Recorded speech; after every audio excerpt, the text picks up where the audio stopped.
that means that you aborted that sin, big baby. If you don't commit sin, that means you aborted it before you can even do it. Of course, you're going to conceive it because we all live in this sinful world, so we're going to think about sin. You can't help but do that. But if that does not commit sin, that means they abort all that sin before it can be born. It takes a man's seed to get a woman pregnant, right? But if a man's seed remains in him, can the woman get pregnant? So when it says for his seed remaineth in him and he cannot sin for his born of God, another way you can look at this is his seed remain in him. That means he can't get nobody pregnant. That means he can't give birth to sin. Because in the same verse it says he cannot sin for his seed remaineth in him. Literally speaking, if a man's seed remain in him, he can never get any woman pregnant. Literally speaking. Therefore, he can never give birth to sin because he never conceived sin in the first place. You can't conceive without a seed, y'all. Y'all know that. Spiritual abortion. And I decided to do this particular class because this is a class that I've been thinking about doing for some time now. Now, many of you know I have a class on my YouTube channel titled Abortion is Murder According to the Bible. And it's on my YouTube channel. Just look up Absolute Bible Truth Ministries on YouTube, and you can view that video, and you'll see how the Bible makes it clear that abortion is murder. So if you are pro-choice, as they like to call it, that means you are pro-death according to the Bible, because when you abort that child, you can call it a fetus, you can call it an embryo. Those terms do not exist in the Bible. If you get an abortion, then according to the Bible, you have murdered a child. And that's what the Bible says. That's our view on abortion. Now, why am I telling you this? Because this is the one time that you're going to see in the Bible where abortion is okay. Because this is talking about spiritual abortion, or for my intellectuals, metaphorical abortion. Because the Bible speaks of a conception that leads to sin and then leads to death. It speaks of a spiritual conception. So therefore, if you have that conception, which means spiritually or metaphorically, you have to become pregnant, then you have to abort that pregnancy before that wickedness is born and leads to your death. The Bible speaks of it like that. And we need to understand that we all, as believers, need to become spiritual abortionists. And I'm going to show you what an abortionist is. We're going to look up all these terms. Keep in mind, though, we're not talking about literal abortion. We're talking about spiritual abortion. And then the Bible speaks of a conception that you should let be born. You should let be carried out to term. And once you understand what spiritual abortion is, you will understand that it's no more than nipping something in the bud before it happens. But I find it odd that the Bible uses the terminology of the birth process of a child to illustrate this point. So the more I saw, the more I said to myself, wait a minute, it must be something to this. Maybe the Most High does want us all to be spiritual abortionists. We got to get rid of that wickedness before it's born. We have to abort it. And when we read these scriptures, you're going to see why I'm using this language to describe what I'm talking about. Because a lot of us, we see it, we get pregnant. That's what we do, big baby. We get pregnant. We know there's going to be a wicked child. We know it's going to be a bastard child. And we just carried out the term anyway. When a lot of us should have just said, you know what, we need to just destroy this in the womb. Or don't even get pregnant in the first place. So we're going to get this first started by looking up the word abortion. We're going to go to Webster's New Explorer College Dictionary, and we're going to look up the word abortion. Now, it amazes me that when I look up this word, it uses terms that I know people who are pro-choice would be offended by. It amazes me because, sisters and brothers, the world knows whether they try to use different terminologies and semantics to jump around this stuff. The world knows that abortion is a form of death, and if it's to somebody that's innocent, it's murder. They know that.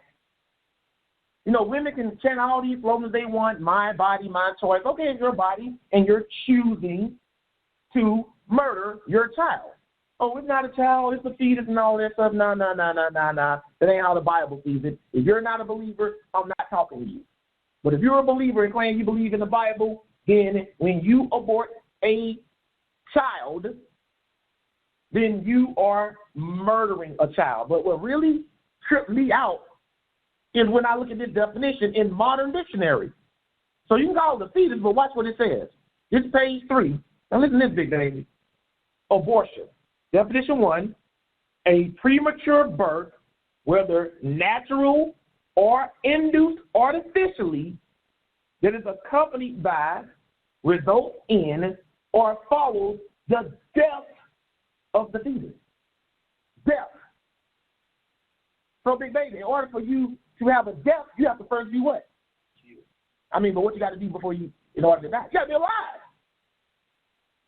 So they're telling you in this definition that a fetus is something that's alive. If you kill it, if you can kill it, that means it was alive.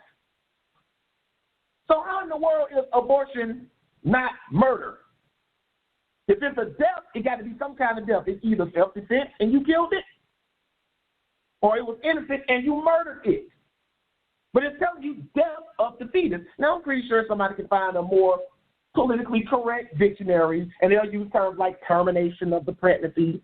But this lets you know that it's telling you that it's some kind of life there that is dying.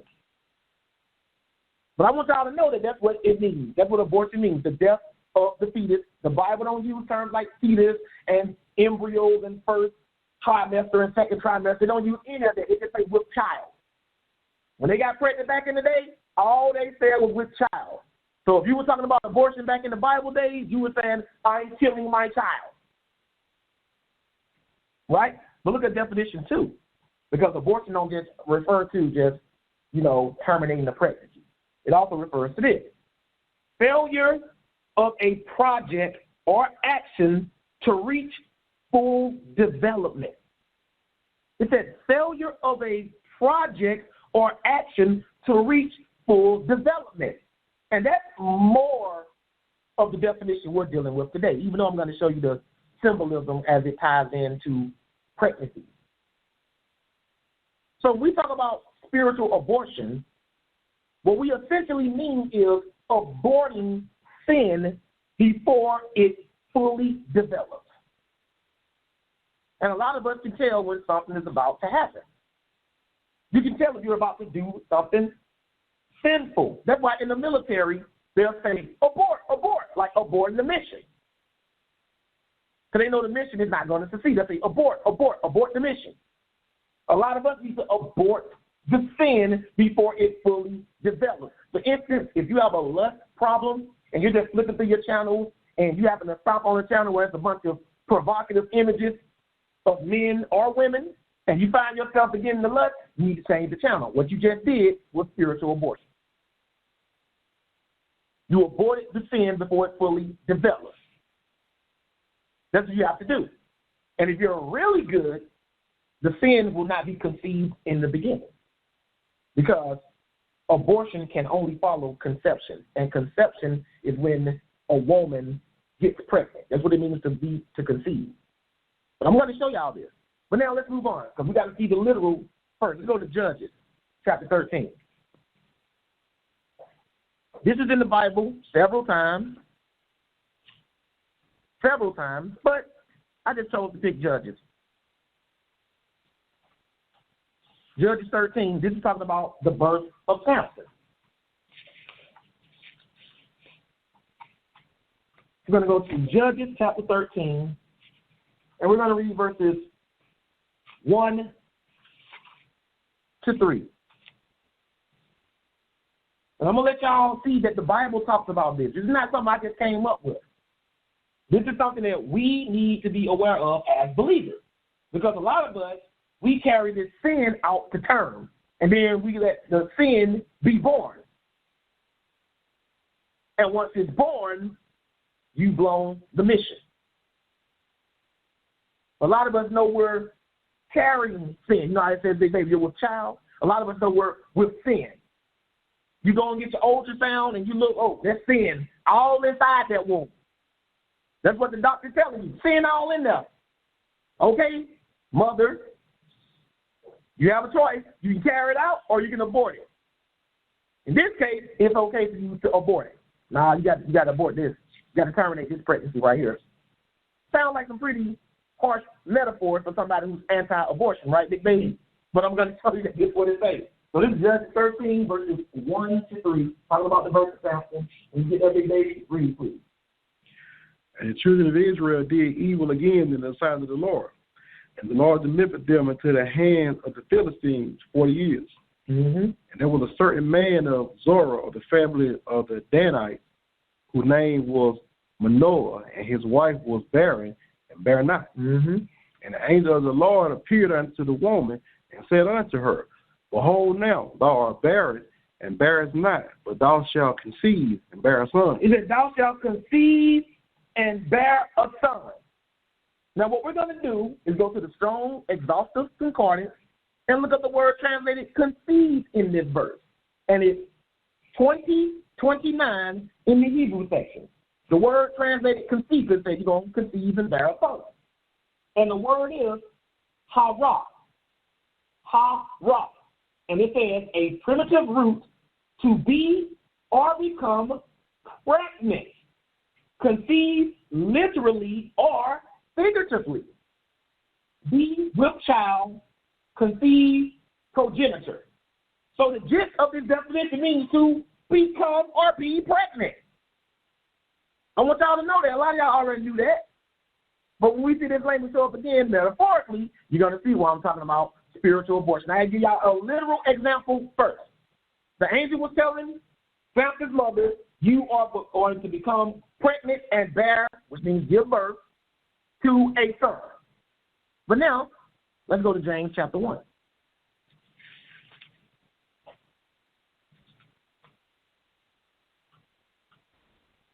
Because that's what we all got to be, big baby. We got to become spiritual abortionists. We abort sin. The Bible uses sin metaphorically as a child that a woman is carrying. So think about it. If we are supposed to stop sinning and prevent sin, and the Bible in some cases uses sin as a baby in a womb, then what we got to do, if the sin is in the womb, big baby, and we got to get rid of it, what do you call that? That's abortion. Abortion. That's what you call that. But I'm going to let y'all see that for yourself. This is James chapter 1. We're going to read verses 12 to 15. When you get there, big baby, go ahead and read, please. James 1, 12 to 15.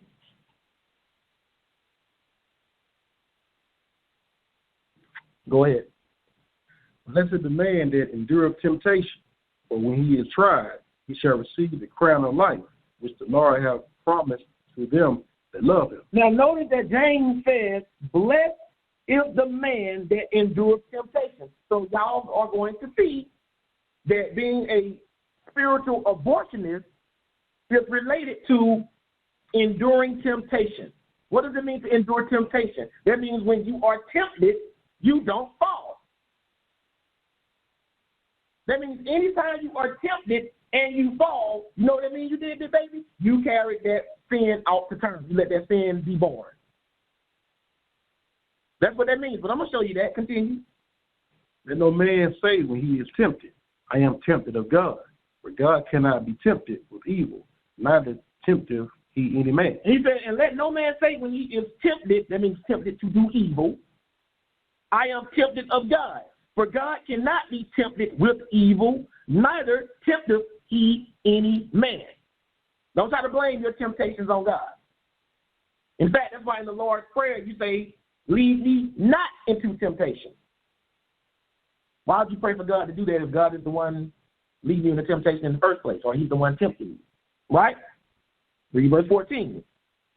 But every man is tempted when he is drawn away of his own lust and enticed. But every man is tempted when he is drawn away of his own lust. Your own lust means your own wicked desires, right? And enticed, which means like seduced. That's when you're drawn away. If you find yourself being tempted, it's by something that you want to do anyway that's wrong. You know it's wrong, and you want to do it anyway. You can't blame God for that, but watch what it says, what happens. Look at this process, verse 15. Then when lust hath conceived. We're going to look at what that means. When lust hath conceived, what does it do? It bringeth forth sin. It bringeth forth sin. Listen to what this is saying. When lust is conceived, it bringeth forth sin, and what happens after that? And sin, when it is finished, bringeth forth death. And sin, when it is finished, bringeth forth death. We're going to do two things here. First, we're going to read it in today's parallel Bible, and then we're going to look up a word in the Greek. Because I want y'all to see why I call this class spiritual abortion. Because the way James was talking was like, you don't need to let it get to the point where lust is conceived. You don't supposed to let it do that. But we're going to read this in today's parallel Bible. We're going to read James chapter 1. And we're going to read verse 15. First, we're going to read the New International Version. Look what it says here. Also known after the NIV. Known as the NIV. James 1 and 15. It says, then after desire has conceived, it gives birth to sin. Give birth.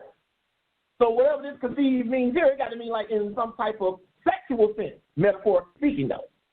Is that it gives birth. You notice how it's likening it to a pregnancy? Because when you conceive a child, that means you get the woman pregnant. Then, of course, the woman has to go through the full term of the pregnancy if nothing complicates it. And then, look what it says after this. It gives birth to sin, and sin, when it is full grown, gives birth to death. Wait a minute. That sounds like it's describing sin as a child that is born, and then it grows up and kills you. That's what it sounds like, doesn't it, big baby? It says when it is full grown, gives birth to death. Right? Look what it says in the New Living Translation, Big Dave's favorite alternate translation. It reads, it basically in this translation, because y'all know now, it's basically telling you what it means. It's not giving you the literal word for word. Look what it says, James 1:15, New Living Translation, or NLT. It says, these evil desires lead to evil actions, and evil actions lead to death. See, what the New Living Translation does sometimes, rather than give you a word-for-word translation, it just breaks down the meaning of what the verse is saying. And that is what it's saying. It says, these evil desires lead to evil actions, and evil actions lead to death. And it can be your physical death or your spiritual death, which is the lake of fire, which is hell. Let's see what it says in the New American Standard Bible, James 1, verse 15. Then when lust have conceived, it gives birth to sin. That's what that gives birth, like a pregnancy. And when sin is accomplished, it brings forth death. When sin is accomplished, it brings forth death. But it describes the process as conception, pregnancy, and birth. So if sin can be conceived, that means, metaphorically speaking, sin can be aborted. And it all starts with your lust. That's what it says. You go back and read James chapter 1, look what it says. Verse 14. But every man is tempted when he is drawn away of his own lust and enticed or seduced. And this is crazy because this is how literal sexual sin happens. Somebody has to be sexually seduced, right? This is a metaphor that it's using to describe sin. It says, then when lust have conceived, when lust have gotten pregnant, it bringeth forth sin. So let me show you something. What we're going to do is go to the Strong Exalted Concordance again, and we're going to look at the word translated conceived in this verse. So y'all can see that this is talking about, metaphorically, a pregnancy. Conceived. And it's 48:15 in the Greek. And we're going to look up another word, too. But we're going to look up conceived. And look what it says. The word is sulambano. Sulambano. And it says from Greek 48:62 and Greek 29:83 to clasp, that is, seed or rest catcher, specifically to conceive, literally or figuratively, by implication, to aid, right? The next words we're going to look up is it bringeth forth. And that is 5088, also in the Greek section. And it's one word that is translated, it bringeth forth. And that word is tikto. Tikto. And it says a strengthened form of a primary word, which is used only as an alternate in certain tenses to produce from seed as a mother. What does it mean to produce from seed as a mother? That means a pregnancy. That's why I said be born, right? Oppress the earth, literal or figuratively, bear, be born, bring forth, be delivered, be in travail. And be in travail means to be in pain from a pregnancy. Why are all these words that refer to a pregnancy being used in the definition of something that James is talking about when he's talking about love conceiving and bringing forth sin? Because this is talking about a spiritual evil pregnancy. And once you know, as a believer, that you have conceived wickedness or sin, it's time for you to get an abortion. You got to terminate that child. That child can't be born. Because if you allow it to be born, it says it brings forth death. Think about that. This is a wicked child. It's going to bring forth death. That's why he said, when it is finished, I mean when it grows up, then it's going to kill you. Just like you knowing right now as a mother. Imagine as a mother, if you're pregnant with a child and God sends an angel to you and tells you right now, this is the one time God gives you permission to do this, you have to abort that baby, because if you don't, it's going to grow up and kill everybody in your family, you and everybody. And you know God told you to do it. And don't tell me, oh, God wouldn't tell no woman or anybody to get an abortion when God was had babies killed. So don't tell me that's too wild of a scenario for you to imagine. Y'all do know that when God sent the children of Israel to some places, he said kill everything that breathes. Y'all don't think that included pregnant women? God could be very ruthless at times. Believe that. You can read in the Bible. We dealt with this last week. You can read in the Bible where God sent the children of Israel to slaughter entire nations. And in some instances, he said, spare no one. That means if you came across a pregnant woman, you killed the woman. You didn't necessarily have to aim for her belly, but if you killed the woman, the child died. And God had that happen because he knew that the children those women were carrying would grow up one day and be a nuisance and a threat to Israel. So don't tell me that God ain't down with spiritual abortion, because he is. And we're going to see that more and more as we read. Let's go to Job chapter 15.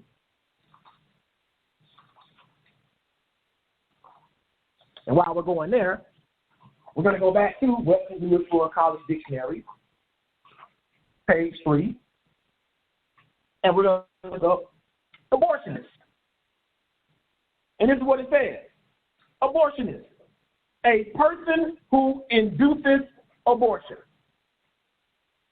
And induce means make happen, trigger. So if lust have conceived sin, what does that mean? That means I'm carrying sin. Metaphorically, I'm pregnant with sin. And it tells you if this sin is born, it brings forth death. So that means I got to terminate this sin before it's born because it's going to kill me. But this is, I don't know why it's in Thessalonians. It's not even in the lesson. Job 15, we're going to read verses 20 to 22, and then we're going to skip.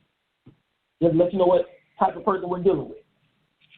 Job 15, verses 20 to 22. Go ahead and read it, baby. The wicked man travaileth, hanging all his days, and the number of years is hidden to the oppressor. It says the wicked man travaileth with pain all his days, and the number of years is hidden to the oppressor. Go ahead. A dreadful sound is in the ear, is in his ears. In prosperity the destroyer shall come upon him. Mm-hmm. He believeth not that he shall return out of darkness, and he is waited for of the sword. And this is one of Job's friends speaking, by the way, Eliphaz. And as I told y'all before, a lot of stuff that Job's friends were saying in the book of Job were true, but falsely applied to Job. Or just said in reference to why they think Job was really suffering. So it's kind of like somebody can be saying something right, but to the wrong person. In this case, they're saying all of these things to Job to back up why they think he was suffering. So they were saying right things, but to the wrong person. But what Eliphaz is saying here is right. Now watch what he says here. Because our ancients understood this concept, skip down and read verses 34 and 35. When you get there, read it, baby. For the congregation of hypocrites shall be desolate, and fire shall consume the tabernacles of bribery. For the congregation of hypocrites shall be desolate, meaning a bunch of hypocrites, their congregation, they're going to be destroyed, and the fire shall consume the tabernacles of bribery, people who like to bribe people and people who take bribes. Go ahead and read. They conceive mischief. They conceive what, big baby? Mischief. They conceive mischief, and what do?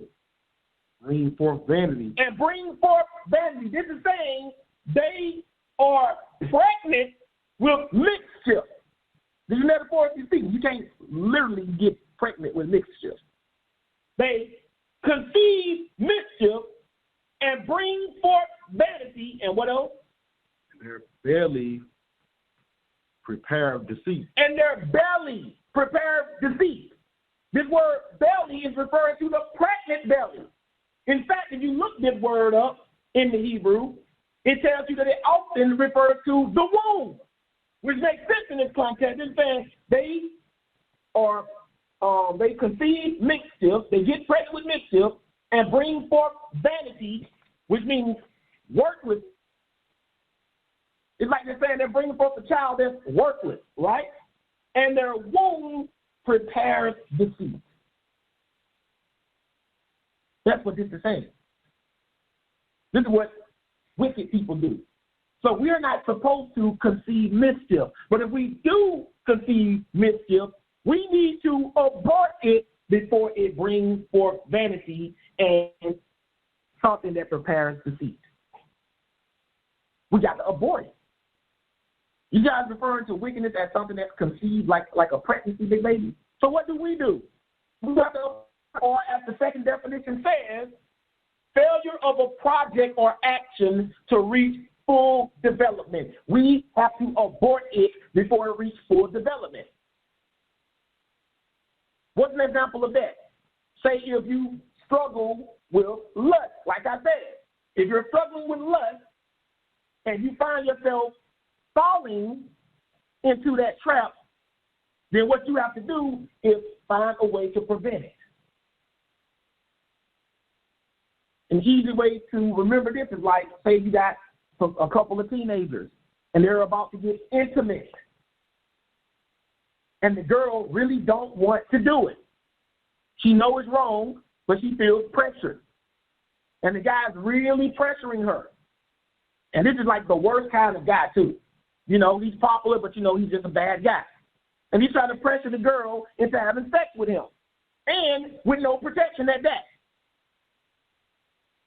And this guy already has a reputation for getting girls pregnant. He already got like 2 baby mamas already. And now he's after your daughter. He wants her to be baby mama number 3. And he's trying to pressure her.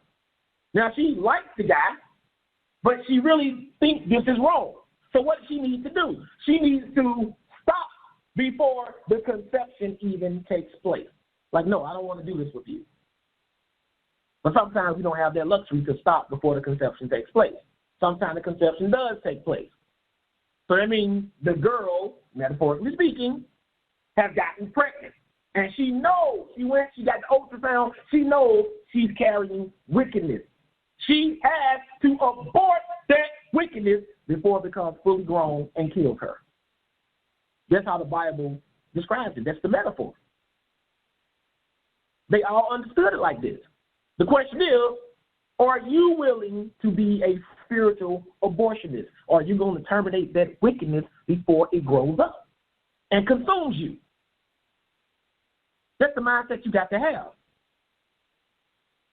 But what's the metaphor with the ultrasound? That means you're just looking at the situation. You know you're living a sinful life. You know you're wrong in a lot of stuff you do. That is when, you're pregnant with the sin. And if you don't terminate it, that's when you just become engrossed in it. That's who you are now. And a lot of us, we don't have a lot of sinful babies, big babies. Some of us don't have triplets. We just keep popping them out. And you got people like me and other people at ABC saying, hey, man, you need to abort that. You need to abort that child, man. That's a wicked child right there, man. That's wickedness. Nah, I'm going to go ahead and have it. You see what it said right here, big baby? They conceive mischief. And if you look at that word conceive in the Hebrew, it's the same word that was translated conceive in Judges 13, 1-3. Conceive. That means get pregnant. This is saying they are pregnant with mischief. Right? So let's continue. Let's go to Psalm chapter 7. Right there in the book. James knew it. That's why James gave that metaphor. A lot of people in this world don't understand much, but the average person understands how sex makes babies. They understand that. And James used the perfect metaphor because that's when the most seduction takes place, sexually. Don't go through with it. Stop. Oh, too late. You don't conceive. You pregnant? Okay. Now what? Time to abort. Ain't a big baby. This is where I said we going? Psalm? Yeah. Psalm 7. We're gonna read verses 11 to 14. This is David again. Just let you know, they knew about this, big baby. They knew this is how it works. You know what I'm saying? And there's too many people walking around pregnant with sin. And guess what, big baby? ABC is the abortion clinic. Come on up in here and get that abortion, spiritual abortion. Man, I can't believe he's saying this. The Bible is describing it like this. If the Bible uses a metaphor for you being pregnant with sin and you got to get rid of sin, same with the metaphor, what do you call that, big baby? If you're pregnant and you got to get rid of pregnancy, what do we call that? That's an abortion. Don't get mad at me because the Bible uses sin as a metaphor for being pregnant. I didn't write this. But if you're pregnant with sin and the Bible says you got to stop sinning, then saying with the metaphor, that means you got to get an abortion. That's what you call a terminated pregnancy before it can be born. So don't be tuning in late. Oh, man, this brother's using abortion as a metaphor to teach a class. No, the Bible is using this. That's just the way it is, right? It's deep, but it's simple. Shoot, little girls today know what abortion is. A lot of these girls get abortions 13, 14 years old. They know what that is. That means you don't want your baby no more. Right? This is Psalm chapter 7, 11 through 14. Go ahead and read, big baby. God judges the righteous, and God is angry with the wicked every day. God is angry with the wicked every day. That means all the time, constantly. Right? Go ahead and read. If he turn not, he will whet his sword. He hath bit his bow and made it ready. We read this last week. Remember, in God of War, the God of War class? But there's something else in here. Go ahead and read. He hath also prepared for him the instruments of death. He ordained his arrows against the persecutors. Mm-hmm. Go ahead. Behold, he travaileth with iniquity. It's talking about the wicked. He travaileth with iniquity. He travaileth with iniquity. That is weird when you look at how that is worded, right? Go ahead and read. And hath conceived mischief. And hath conceived mischief. In the Bible, you read about how it says a woman travaileth with child. That means she is in pain because of the baby she's carrying, like she's having contractions, or she's about to go into labor. It says the wicked travaileth with iniquity. He's carrying that iniquity like a pregnant woman is carrying a baby. That baby's just kicking. A lot of y'all women who listen can relate to that because a lot of y'all have had children. They travail with iniquity and have conceived mischief. He's pregnant with mischief. And what else? For falsehood. And brought forth falsehood. Brought forth means gave birth to. So, big baby, if somebody is pregnant with mischief, that means they're going to bring forth falsehood. Metaphorically speaking, y'all. So if I want to prevent the falsehood being born, what do I got to do? Got to abort it. That's why James gave you the steps on how these things happen. He's telling you you have to prevent it before it happens. You can't conceive it. But if you conceive it, that means you have to terminate it. And a lot of us is well into our second and third trimesters of carrying sin. You follow what I'm saying? We don't got to the point now where if it was literal, no doctor would abort it because, when you get to a certain stage in the pregnancy, it's illegal to get an abortion then, right? A lot of us, metaphorically speaking, man, we about to give birth. We in labor. We got the labor pains. That's what travailing with means. But it ain't too late. You have to abort it. That means you don't let it fully develop. When we let sin fully develop, that means it has taken over our lives. Now that is who we are. We are sinners. We're not supposed to do that.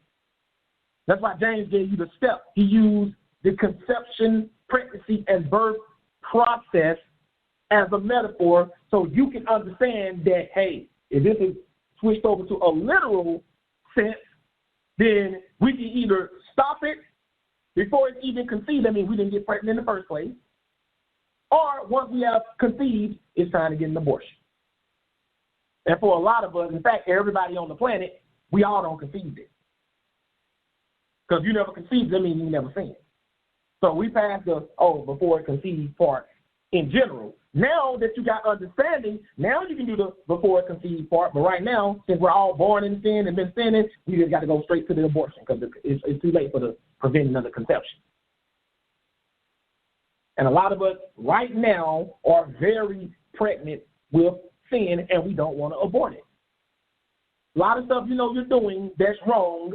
That means, metaphorically speaking, you are pregnant with sin. You have conceived mischief.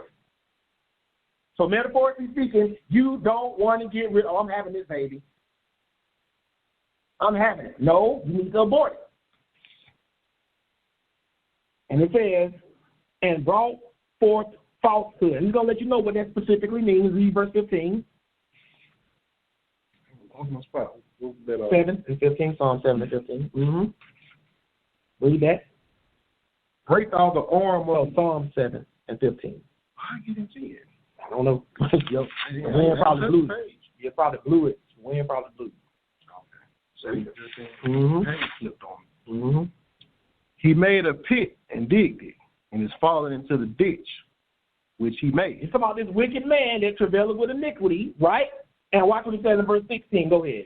His mischief shall return upon his own head, and his violent dealing shall come down upon his own face. Now, his mischief shall return upon his own head. But when you go back in verse 14, behold, he travaileth with iniquity and hath conceived mischief, right? I mean, he's pregnant with mischief and brought forth falsehood. Falsehood is a form of mischief. So it don't make any difference what words you use. But then it says, his mischief shall return upon his own head. But it just told you, baby, he was pregnant with the mischief. That means he gave birth to the mischief and grew up and it killed him, just like James said. That's what it's talking about right here, right? His mischief shall return upon his own head, and his violent dealings shall come down upon his own pate. Tell me right here, how do you prevent something like that if you're pregnant with the mischief? How do you prevent it? You have to have a spiritual abortion. You got to kill it before it's born and grows up and kills you and other people. See, people don't understand. When we say spiritual abortionist, we're not just saying spiritual abortion meaning abort something and be in. No, you're doing it because if you don't, it's going to ruin your life. That's the whole point, big baby. So it won't ruin your life. So it won't destroy you. Well, let's move on to show you some ways to avoid this. Let's go to Psalm 19. Everybody want to act like they can just handle this. No. You are carrying wickedness. You are pregnant with sin. Pregnant with sin. And you know it's sin, too. You don't went to the doctor, you don't got your checkup, they look at the ultrasound, the doctor look you right in the eye soon, like he look at the ultrasound, he look at you and he's like, you know what? You pregnant with sin. You know that? You pregnant. If you have this child, guess what? You are going to kill yourself if you have this child. That's what it's telling you. And what do? Oh, no, I'm going to have it anyway. All the signs are there, and you have it anyway. Then the child grow up and kill you. That's crazy when you think about it, ain't it, baby? That's why I titled this class Spiritual Abortion. That means all it means is that you're stopping it before it gets to the point where you can't control it and it kills you. Right? But this is Psalm chapter 19. And we're going to read verses 12 to 13. This is how you do it. This is David again telling you how to deal with this. Psalm chapter 19, 12 to 13. Go ahead and read. Who can understand his errors? Cleanse thou me from secret faults. Who can understand his errors? Cleanse thou me from secret faults, meaning faults that nobody else know about but him. Cleanse me from secret faults. A lot of us got secret faults, meaning stuff that only we know that we're doing that's wrong. But go ahead and read.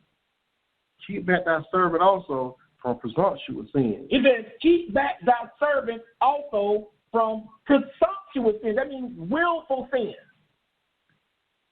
That means sins that you do on purpose. Wasn't an accident. You didn't just lose your cool for an instant. You know it's wrong and you do it anyway. David said, keep back thy servant from presumptuous sins, willful sins, things you did deliberately on purpose. Go ahead and read. Let them not have dominion over me.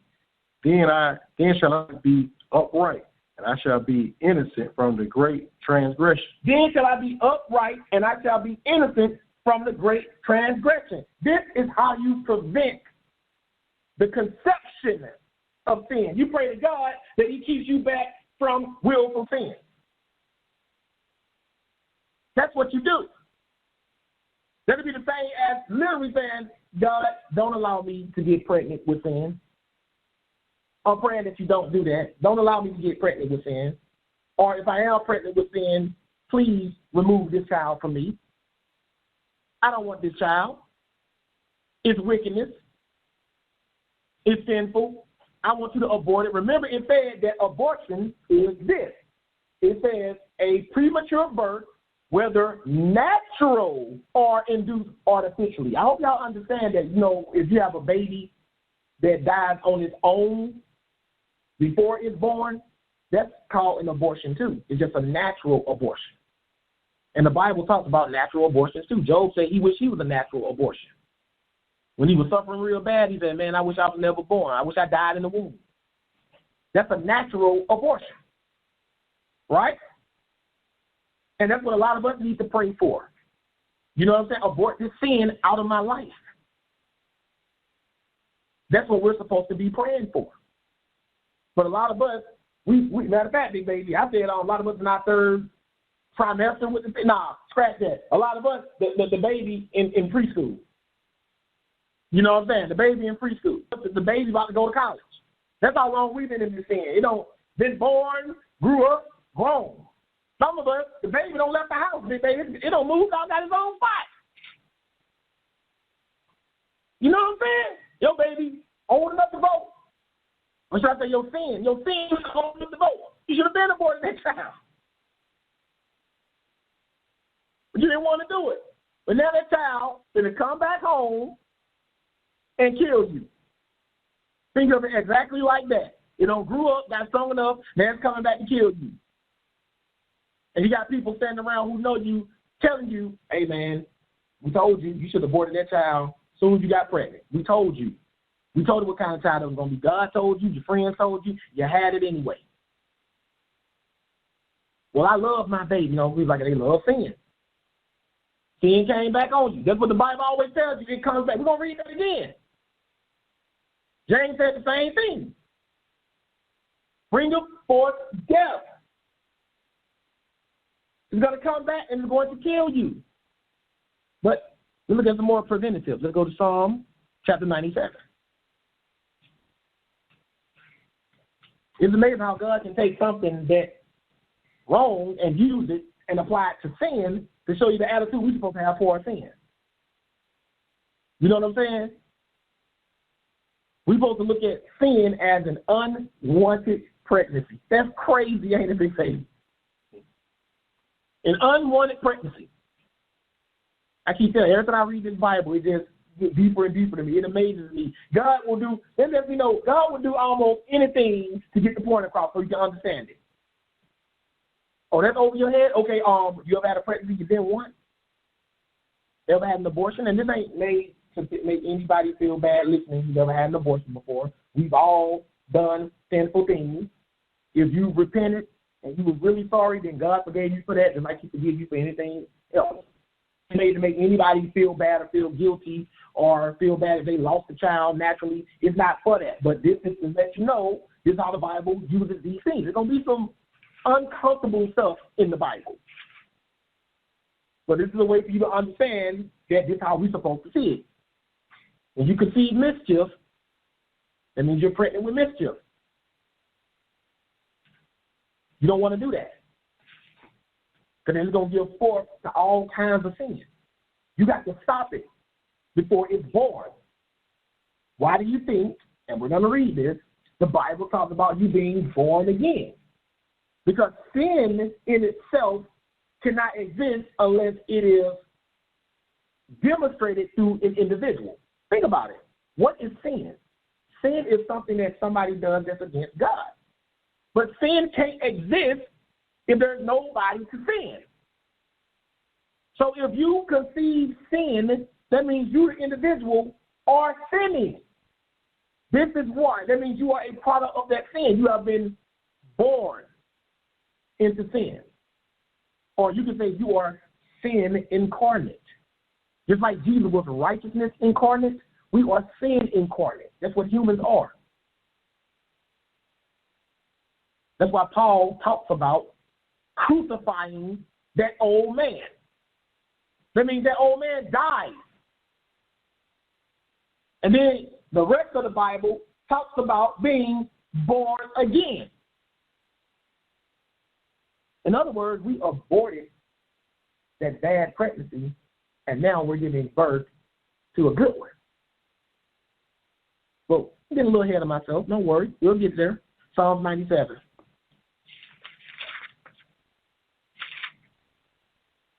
And we're going to read verses 10 and 11.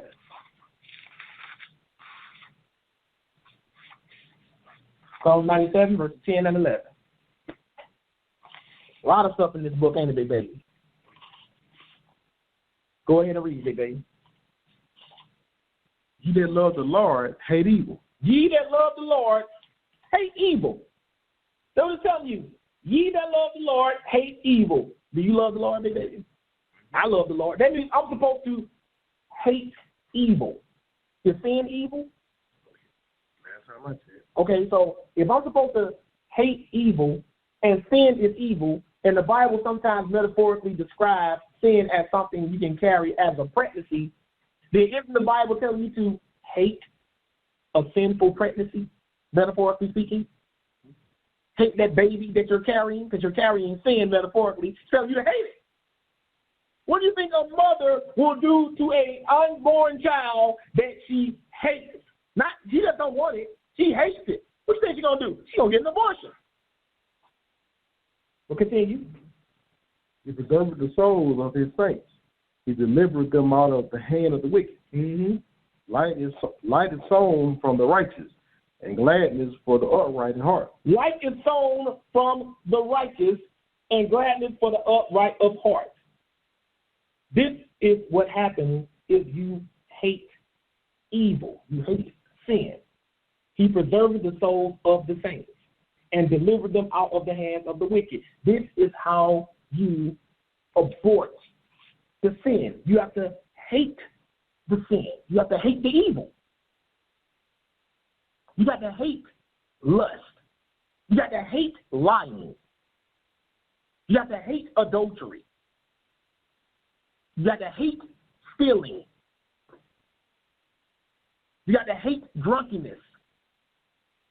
You got to hate abortions, literal abortion. You got to hate all of that stuff. Because if you're okay with any of it, it's going to give birth and destroy you. And I've seen that happen in real life. They didn't abort stuff soon enough, and now it's consumed. It's consuming the world. What's an example of that?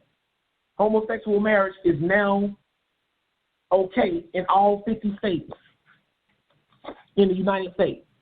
It's legal now. At one time, it wasn't legal in all 50 states. Heck, at one time, it wasn't legal, period.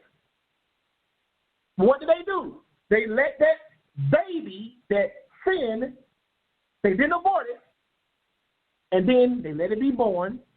Okay, now it's born. Okay, now it's legal in these states and these states. And they let it grow up. And now it's legal all over the United States. So the only thing left for it to do is to destroy us or destroy the people that practice it. See, the Bible talks about stuff like this. We got to nip it in the bud now. That's what we got to do. We don't want to do it. We want to let it keep on happening. I try to warn people all the time, look, if you don't stop doing this, this is what's going to happen.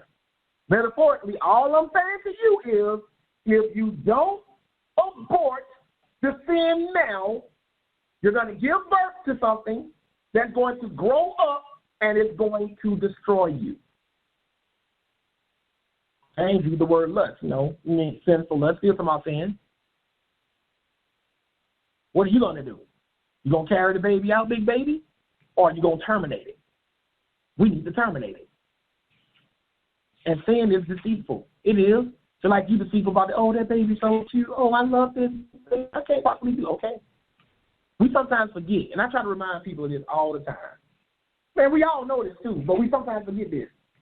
Everybody was once a baby. Did you know that, baby? Everybody was once a baby. You see this crazy child molester, statutory rapist, right? Straight up rapist, triple homicide guy. Y'all know at one time, I'm sure somebody was holding him and looking at him, oh, he's such a cute little baby. Somebody was doing that at one time. That's what sin does. Sin makes you only see the cute little baby. It don't make you see the triple homicidal axe murderer that he grows up to be. You don't see that. You just see that cute little baby. Nah, God already done told me. See, if you don't know, that's one thing. But once God tells us, I don't care how cute that baby is. It got to go. And that's the mindset, whether you want to accept it or not, the children of Israel had when God sent them to slaughter these nations. They were slaughtering babies, newborn babies, toddlers, and pregnant women. That's what they were doing. And they were doing it under the notion of, hey, if we don't take care of them, they're going to grow up one day and they're going to destroy us. And you know what's so funny too, big baby? the children of Israel did not listen to God when he told them to drive out all the nations. And these nations eventually in later generations grew up and they conquered and destroyed Israel as a nation. And I bet somebody in the later generations who knew the commandment that God gave to the earlier generations to destroy those other nations, I bet somebody said, man, we should have took them out when God told us to. Somebody realized that. But no, we want to let it carry out the term. We all think we know better than God. God telling all of us, if you sin, this is what's going to happen to you. No, I'm keeping this baby. I'm going to let it grow up. I love this baby. I love sin. And then that happens to you. We have to hate sin, sisters and brothers. We have to. That's the only way we're going to stop doing it. All hate is not wrong. Right? But let's move on. Let's look at some more preventative. Let's go to Proverbs chapter 4.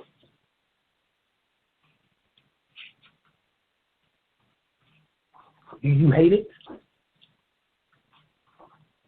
No, we got to abort that. That's got to go.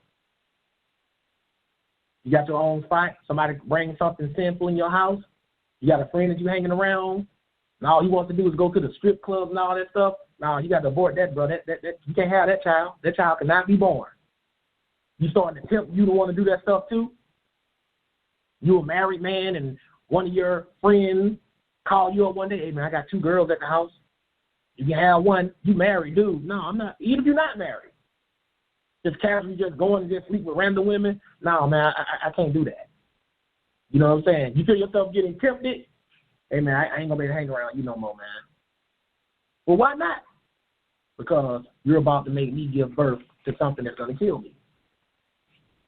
The moment you start even struggling with it, big baby, like with the decision, just a little bit, you ain't done anything yet, that's the conception. Y'all do know that, right? And I'm going to show y'all something. We're going to go to Proverbs chapter 4. But before we do that, let me just throw something in that just came to me. We're going to go back to the Winfield Unifor College Dictionary. We're going to look up the word conceive. I didn't have this in the class, but something just occurred to me. I'm going to see if this is what I think it means. I've been using this word all day long, but I want to see if it means something else I thought it meant. We're going to look up the word conceive, right? Oh, that is concave. I'm looking for conceive. Here we go. Conceive. Now listen to this, ladies. Just what I thought. Conceive is on page 195. Definition 1, to become pregnant or pregnant with. And it says conceive a child. We already knew that. But look what else it says. Definition 2, to take into the mind. That means thinking about something, right? So the moment you start thinking about the possibility of even sinning, you've already conceived it, right? But if you don't go through with the action, you have aborted it. So we all conceive stuff all day, every day, right? But if you don't go through with it, that means you didn't have the child. I was just thinking about it like conceive. Conceive also means to think about something, right? And when that friend tries to tempt you to do that, you're thinking about it. Ain't nothing wrong with thinking about it. That's natural. That's going to happen. Somebody say something to you, it automatically makes you think about it. So you conceive the ideal of sinning. Okay, once you conceive it, baby, you're pregnant. That's what conceive means. Your mind is pregnant with it. But are you going to give birth to it? Because give birth to it means put it into action. That's why people call giving birth to an ideal as putting the ideal into action. Right? Or are you going to give birth to it? The answer is no. I'm aborting that thought. And we know in other classes that everything starts in the mind. That's why James talks about the lust of the eyes. You see it, then you think about it. First you see it, then you think about it. Or somebody mentions it to you and you think about it. Right? That's what you have to do. Abort it. Abort the thoughts. Don't let it grow up and become the actual action. Because if you do that, you're giving birth to the sin. Oh, it's deep, sisters and brothers. It is. Getting back to it, Proverbs chapter 4. That just occurred to me in the middle. I think I need to throw that up in there. Proverbs chapter 4, verses 14 to 16. This is how you avoid, big baby, the conception of it. Proverbs 4, 14 to 16. Go ahead and read, please. Enter not into the path of the wicked. Enter not into the path of the wicked. And what else? And go not in the way of evil men. This is parallelism, saying the same thing, just a little differently the second time. Enter not into the path of the wicked, and go not in the way of evil men. I mean, don't walk on the same road they walk. Literally speaking, that's what that means. You know, but metaphorically speaking, it just means don't associate with sinners. But go ahead. Avoid it. Avoid it. Avoid what? The path of the wicked, or the way of evil men. And what else? Pass not by it. Oh, look, pass not by it. Big baby, listen to this. Pass not by it. It'll be like me saying, I'm going to avoid going into the house of this wicked woman and fornicating with her. And then Big Baby comes to me and says, no, don't just do that, Josh. Don't even pass by her house. He said, don't even pass by it. Don't even pass by the road that they're on. Or the path. Don't even pass by it. Because if you don't even pass by it, it won't even come to mind. Go ahead. Turn from it and pass away. Turn from it and pass away. It says avoid it, pass not by it. Don't even take that route. A lot of us can apply this in real life. If you know you was messing around with somebody you didn't have any business messing around with, but you know that you got to pass by his or her house to get to where you're going, you had to go to work. Like, man, or I'm getting off of work, man. I don't even want to pass here because I'm going to be tempted. I'm going to come by our house. Right? The best thing to do is find another route to go home. Pass not by it. Because if you pass by it, you're going to see that house, and it's going to get in your mind. So now you're conceiving it. You're thinking about it. Then once you go up in there, child born, they go to sin. You don't give birth to sin. So by not passing by that house, you are aborting the thought. That's a spiritual abortion, sisters and brothers. When you dismiss the ideal from your head before it can manifest into sin, before it can be born. That's what you're doing. You have to abort it. It could be anything. If you know it's wrong, abort it before you give birth to something that's going to destroy you. Let's continue, though. Skip down and read verses 25 and 26. Let thine eyes look right on. It said, let thine eyes look right on. That means look straight. That's what it means to let your eyes look right on. Go ahead and read. Let thine eyelids look straight before thee. Again, parallelism, saying the same thing.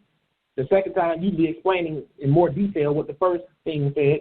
And let thine eyelids look straight before thee. See, why is it saying that, big baby? Because you're not even getting distracted. See, we got a lot of people in our lives who are distractions. And it's like you're walking past them. If you look straight, don't look to the right, don't look to the left. You're just looking straight. They can't distract you. They can't tempt you. You're not even looking at them. You got tunnel vision. Go ahead and read. Follow the path of thy feet. That means think about where you're walking. That's what that means. Think about where you're walking, where you're stepping, and what else? And let all thy ways be established. And let all thy ways be established. So if it's telling you to look straight ahead, that means you're not getting distracted. Why does it look straight ahead? Because James talked about the lust of the eyes. It all starts with what you see. Then once you see it, you start thinking about it. Now you don't conceive it. Now you're pregnant with the sin. But it's okay, though. All you've done is thought about it. You better abort it before you give birth to it. That's spiritual abortion right there, sisters and brothers. Don't let that word abortion put a bad taste in your mouth. Abortion in and of itself just means to stop something before it fully develops. It's used in the military all the time. Abort the mission. They ain't talking about no babies. The only reason why they even use abortion for pregnancies is to soften what it really is. And it's killing an unborn child. That's the only why they call it abortion. It wasn't always called abortion. I didn't call it abortion back in the day. This is a term that scientists and politicians came up with so women won't feel guilty about what they're really doing. They use these words all the time to play games with us. When science guess about stuff that they can't prove, they ain't going to say, well, I have faith. They're not going to say that, no, that sounds too religious. That sounds too spiritual. We're going to call it a hypothesis. We're going to call it a theory. What is a hypothesis? It's an educated guess. So you don't really know, do you? No, I don't. But you believe that could be what happened, right? Well, I don't even like that word believe. Because they don't got real bad about that word believe. Now I use the word theorize or postulate. All of them means the same thing. You believe in something that you can't necessarily prove is true. But you want to make fun of believers because, oh, y'all have faith. We have facts. No, y'all can't prove everything y'all believe. That's why you got hypothesis. That's why you got theory and scientific theory. That's why you use words like theorize and postulate. All of them saying the same thing. So when it comes over to politicians, remember, politicians are all about getting votes. And you can't get votes pissing people off. You can't do that. So even if you are against abortions as a politician, you can't say pro-life. If you say pro-life, the opposite of life is death. So if you say pro-life, then you are implying that anybody who's for abortion is pro-death. So what do politicians do? They come up with these terminologies to soften the blow of what they're really saying. So we don't say we're killing a baby. We say we are aborting a fetus. We don't say we're pro-death. We say we're pro-choice. You follow what I'm saying? You're pro-choice. And that's what these politicians and these scientists do. They use semantics. We're talking about the same thing. Okay, you're pro-choice. What are you pro on choosing to do? Oh, you're pro on having the choice to kill your baby. No. I'm not killing anything. I'm not killing any baby.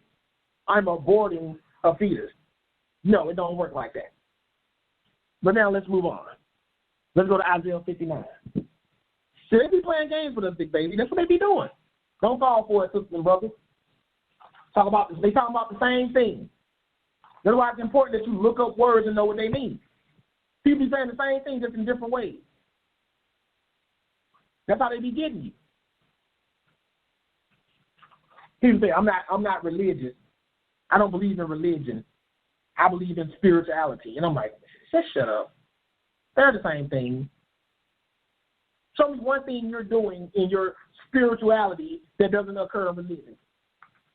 People talk about African spirituality. They had temples, they had gods, they had altars, they made sacrifices. Now, you're doing all of that, but you're spiritual.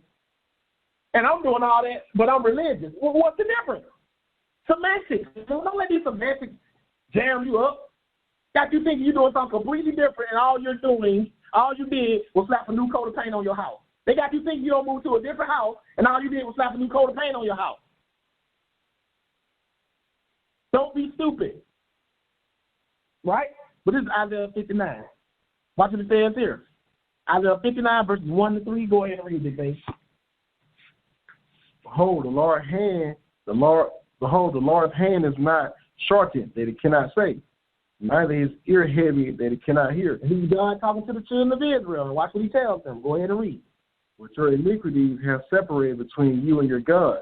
Your sins have hid his face from you, that he will not hear you. That's why God was not dealing with the children of Israel at one time, because their sins have hid his face from them, that he will not hear them. Right? Verse 3. For your hands are defiled with blood, and your fingers with iniquity. More parallelism, telling you exactly what it meant by the first one, your fingers with iniquity. They are defiled. Go ahead and read. Your lips have spoken lies. Your tongue have murdered perverseness. So Israel was a bunch of murderers, a bunch of liars, and what else? None calleth for justice, So they did not believe in justice, which is equality, which is fairness. They didn't believe in that. What else? nor any pleader for truth. They didn't care about truth. Sound almost like today, don't they? But what else did they do? They trust in vanity Uh-huh. and speak lies. And what else they do? They conceive mischief, They conceive mischief and do what? bring forth iniquity. And bring forth or give birth to iniquity. They are pregnant with mischief and they give birth to iniquity, which means wickedness, which means sin. This was Israel's problem as a nation. So they need to stop conceiving mischief. Or if you do conceive mischief, you need to abort it before it brings forth iniquity. They all understood this, big baby. All the ancients understood. You got to be a spiritual abortionist. You can't let this be born. That's what James was trying to warn us about. Because the ultimate price is death, and God is going to let you know that. That's what happened with the children of Israel. They didn't abort the baby. Remember, they already were sinning, so they had already, the Bible said they had already conceived mischief. Stop conceiving mischief. Of course, you're going to think about it, but don't let it manifest and be born. But watch what it says. Skip down and read verses 12 to 13. For our transgressions are multiplied before thee, and our sins testify against us. For our transgressions are with us, and as for our iniquities, we know them. This is what Isaiah is saying. They knew they were being wicked, but what else? In transgressing, lying against the Lord, and departing away from our God, speaking oppression and revolt. Speaking of oppression and revolt, that means rebelling against God. What else? Conceiving and uttering from the heart words of falsehood. Conceiving and uttering from the heart words of falsehood. Conceiving again means getting pregnant with it. And uttering from the heart words of falsehood. It was conceived in their hearts and then they uttered the falsehood. They knew what they were doing. You gotta stop this stuff before it becomes a real problem. You have to be a spiritual abortionist. You got to get a spiritual abortion. They kept conceiving. They conceived mischief, gave birth to falsehood, gave birth to iniquity. It tells you this. My question to you is, why do they keep likening sin to getting pregnant?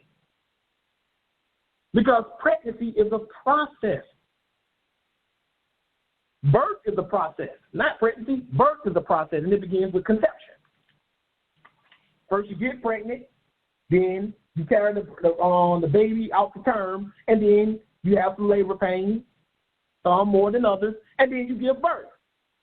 So the reason why God likened it, the birth process, is because it's a process, and He's letting you know you can stop it before it's full blown. Before it's born. And that's what we got to do. We got to prevent it. Don't wait till it gets here and now you got to say, oh, that's a baby born, now I got to deal with it. That's harder to do. In fact, big baby, and women will admit this who've gotten abortions, unless it's like from a rape or something, most women who abort babies do it because they feel that they're not ready to be parents yet, or they think they're at a point in their life where a baby would ruin their life. That's the most of the reason why women get abortions. Oh, I'm in college, you know what I'm saying? I met this guy, we had a one-night stand, I got pregnant, I got my whole career to think about. I can't have a baby right now, I'm getting an abortion. Well, use that same kind of mindset to before you sin. Or you sin and you need to stop. That sin is that unwanted child that you think is going to ruin your life. It's going to mess up your career as a believer. That's how you need to look at that. As an unwanted pregnancy. That's what sin is supposed to look like to us, as an unwanted pregnancy. We don't want it. We need to abort this. Well, let's move on. Let's go to chapter 33. We only got 2 more after that. Chapter 33, still in Isaiah. We're going to read one verse and then we're going to skip.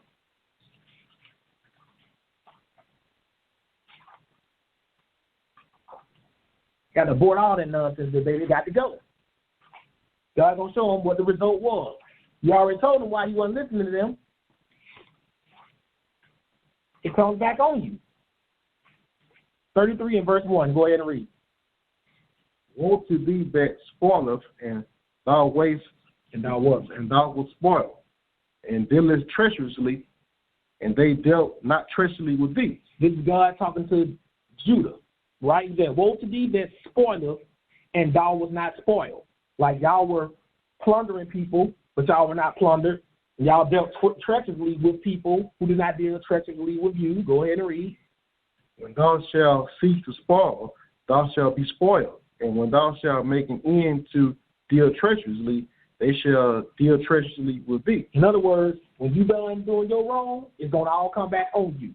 Or when it gets to the point where you can't do it anymore, that's when it's going to happen to you. But now skip down to read 10, verses 10 to 12. Go ahead and read.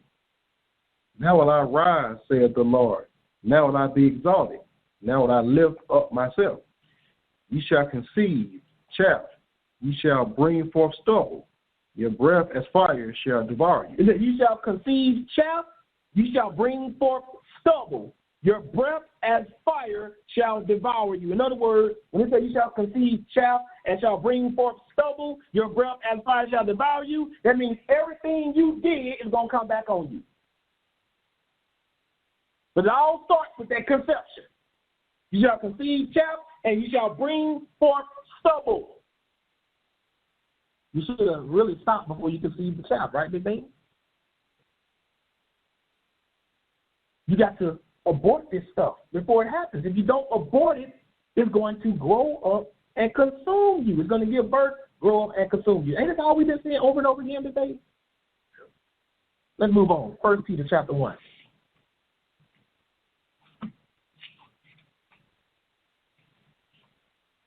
You got to abort this stuff. Oh, man, I'm a married man. Shawty on my job, she's trying to holler at me, man. She invited me to her house. Okay, man's on my mind. I don't conceive it. You can't help conceive it. You're human. You're going to conceive it. That means I'm pregnant with the ideal. That's what it means. I'm pregnant with the ideal. Now, am I going to give birth to the ideal? Remember, the ideal is you cheating on your wife. Am I going to do that? No.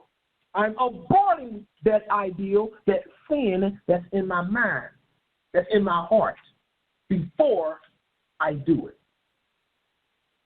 Or in some people's cases, they've already done it, and they can still abort it before it's full-blown or full-grown by stopping doing it. Repent, confess to your mate what you did, you know what I'm saying, and stop doing it. That's how it's supposed to go. But once it's in your mind, and you can't help it, and especially in the wicked world we live in, big baby, once it's in your mind, you're pregnant with it. You've conceived that ideal. But you got to abort it.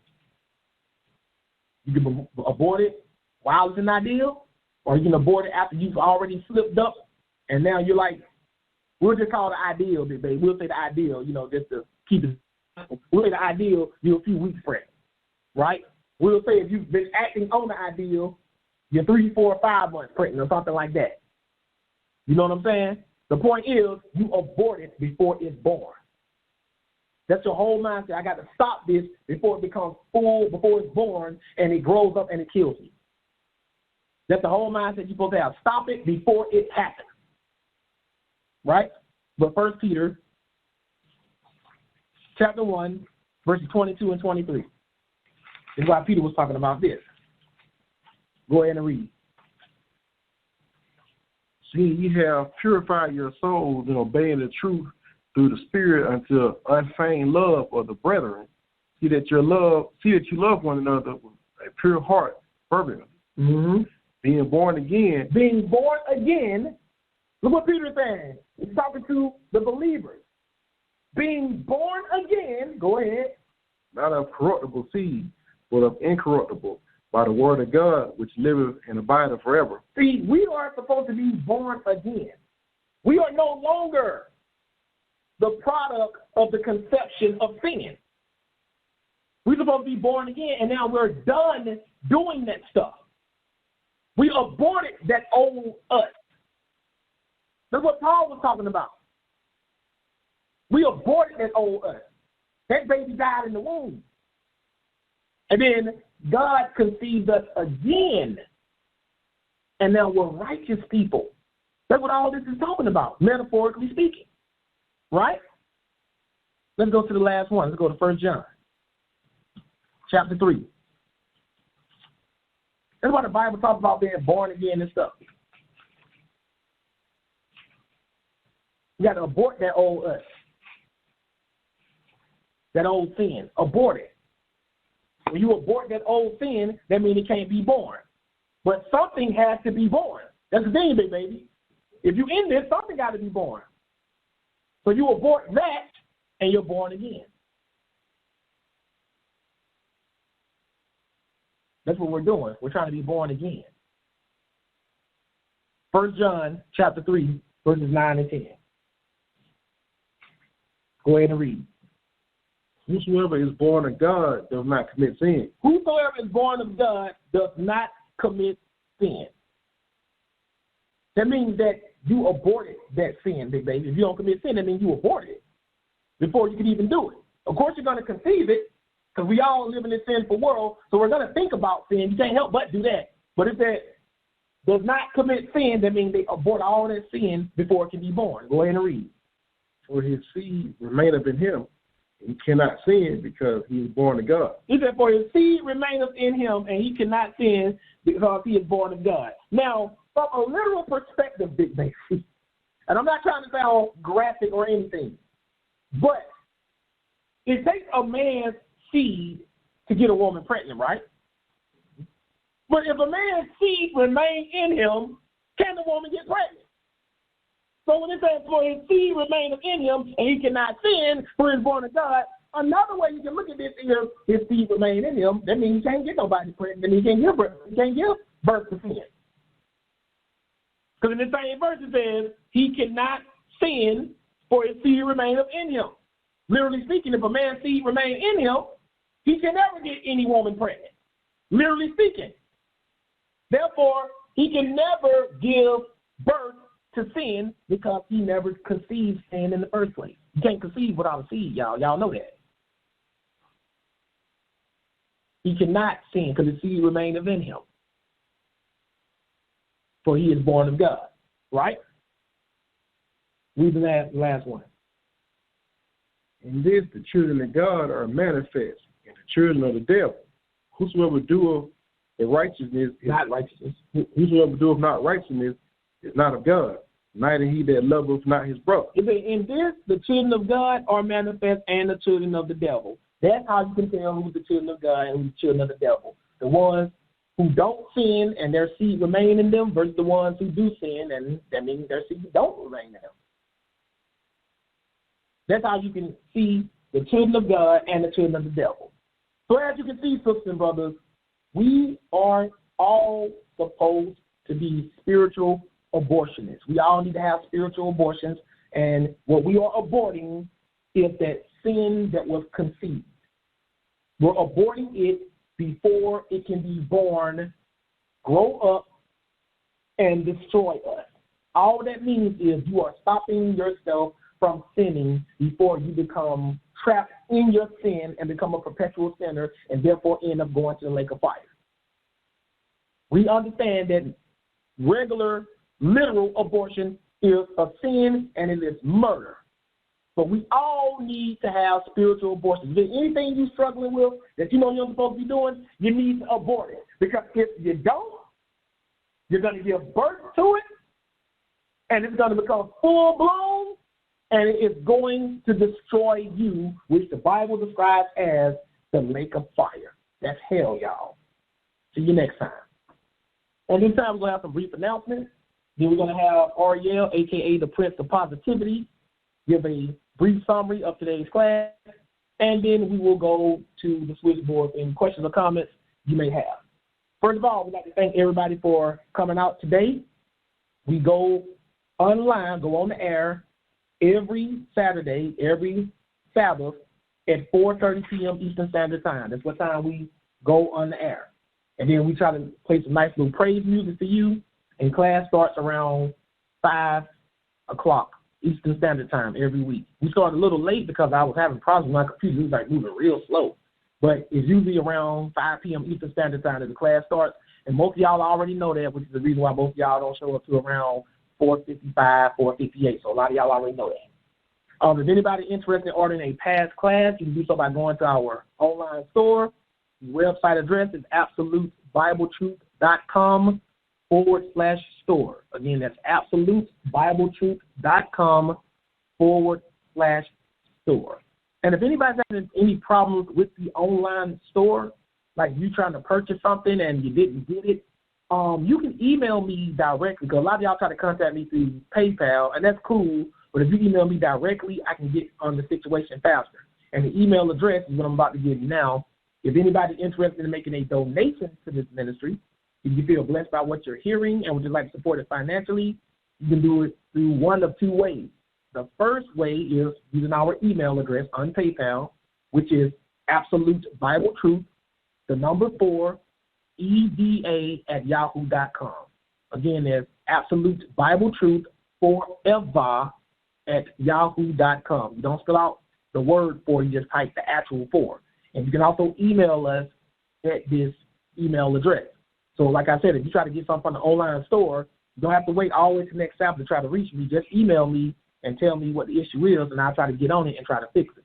Because I've had people who go to my online store and they will purchase a digital download. And for some reason, digital download, people just don't see that. And I got it as big as possible right next to the title of what they're buying. They think that they're supposed to be getting something in the mail. And the reason why I think a lot of them think you're getting it in the mail is because in order for you to buy something from the online store, you have to give your address. Like when you're setting up your account, they want your mailing address. And they do that as standard because one day I may have product on the online store that I will actually be mailing out to people. So a lot of people get confused when they have to put in that mailing address and they think that anything they're ordering is going to come in the mail. I've had people thought audio classes were coming in the mail these days. No, but I put next to these documentaries and videos that I got, I put digital downloads. So if you purchase it, it's not coming in the mail. You have to go to your downloads in your folder after you purchase it, and then you download it there. And right now, if you have like some type of iPhone, it's not letting you download it to your iPhone. I got to try to update it or something. So if you got an iPhone or an iPad, you may not be able to download it to that device.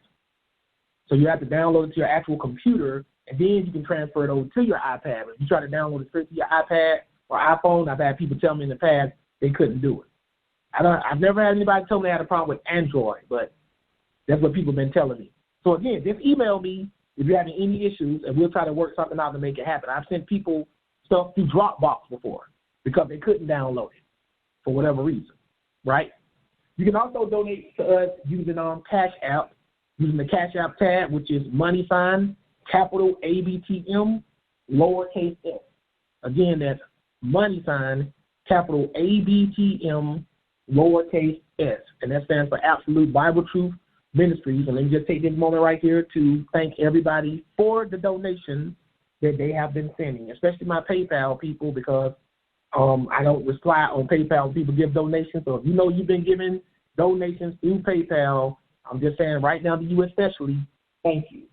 So right now we're going to go to the switchboard. I don't see anybody on the switchboard, and I'm waiting for Ariel, a.k.a. the Prince of Positivity. So where you at, bro? Front and center.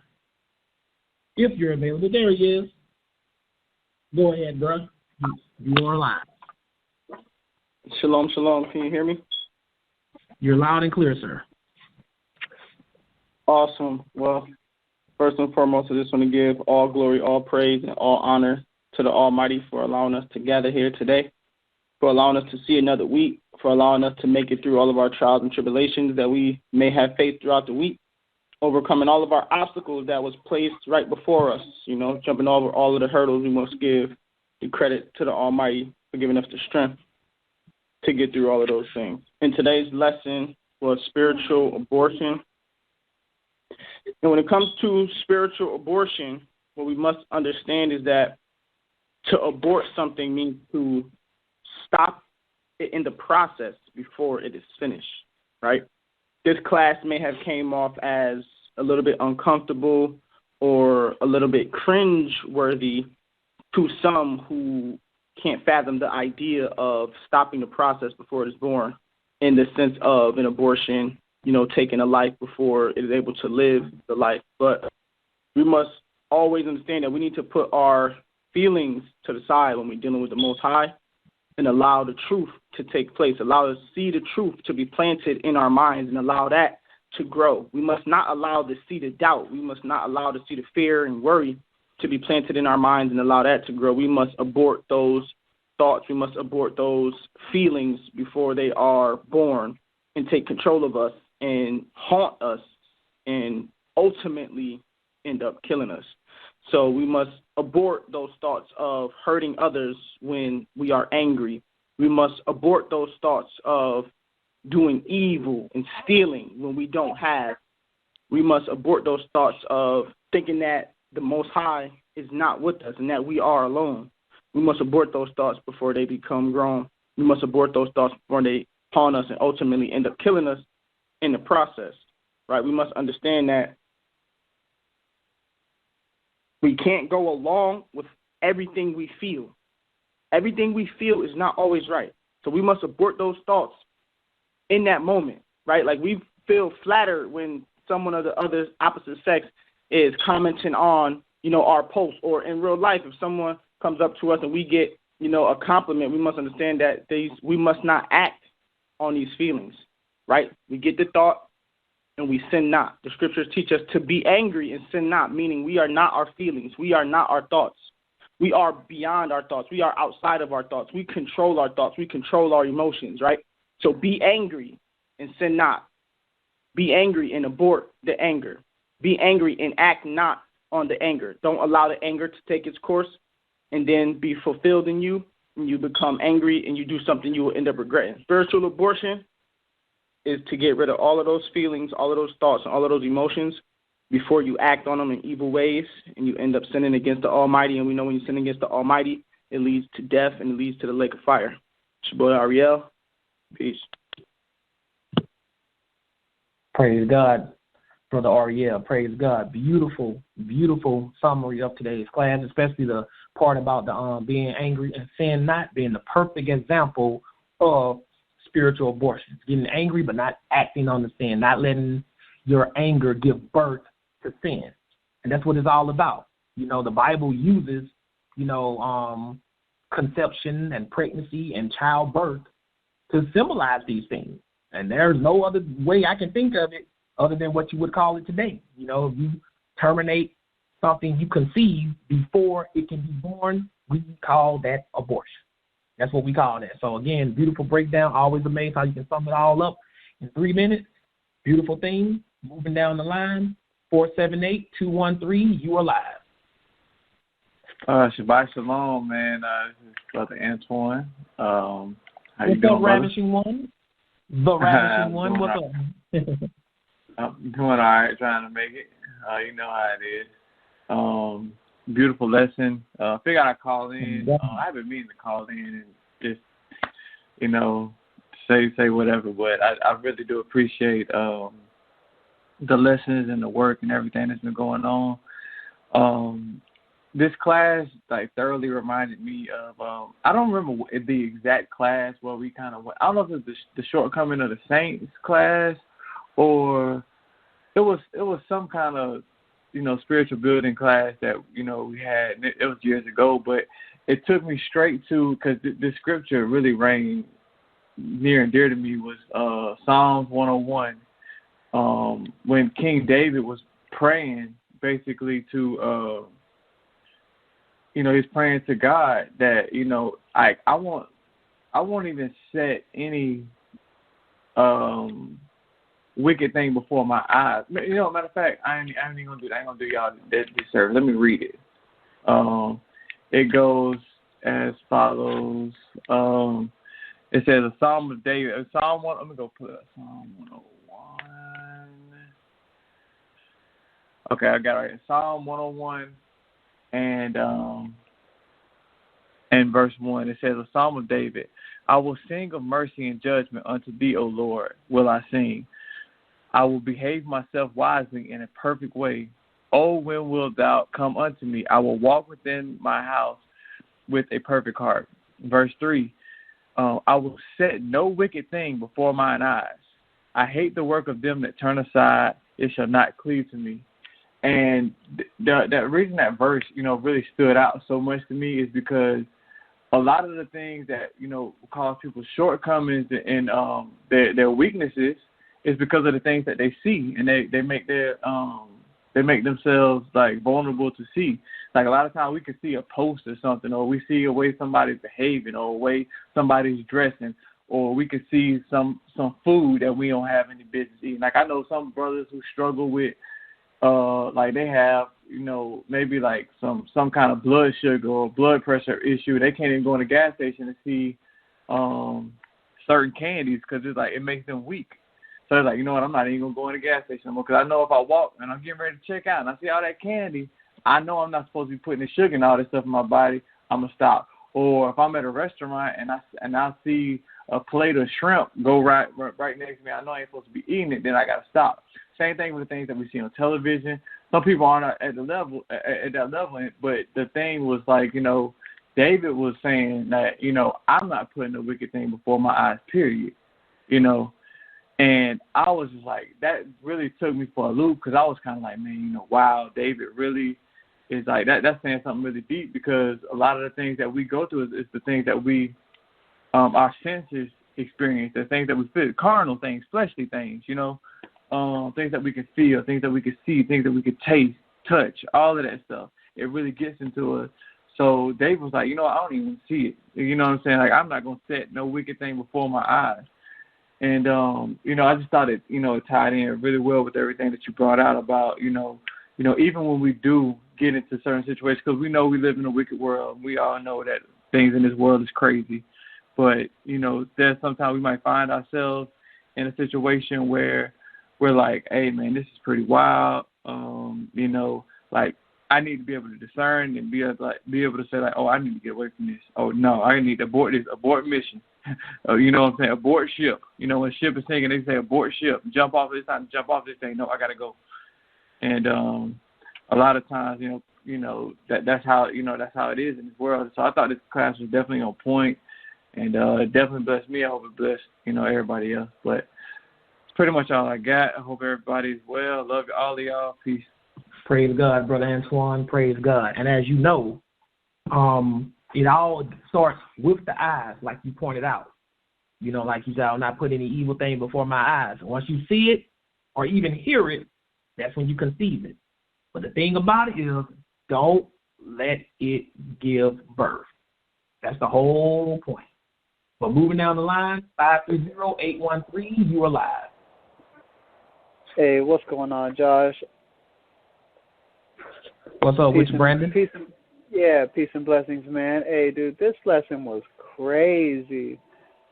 Oh man, it was crazy, man. I was laughing at some of them analogies you were using, just about like, oh, no matter how cute the little baby is, no, you gotta kill it.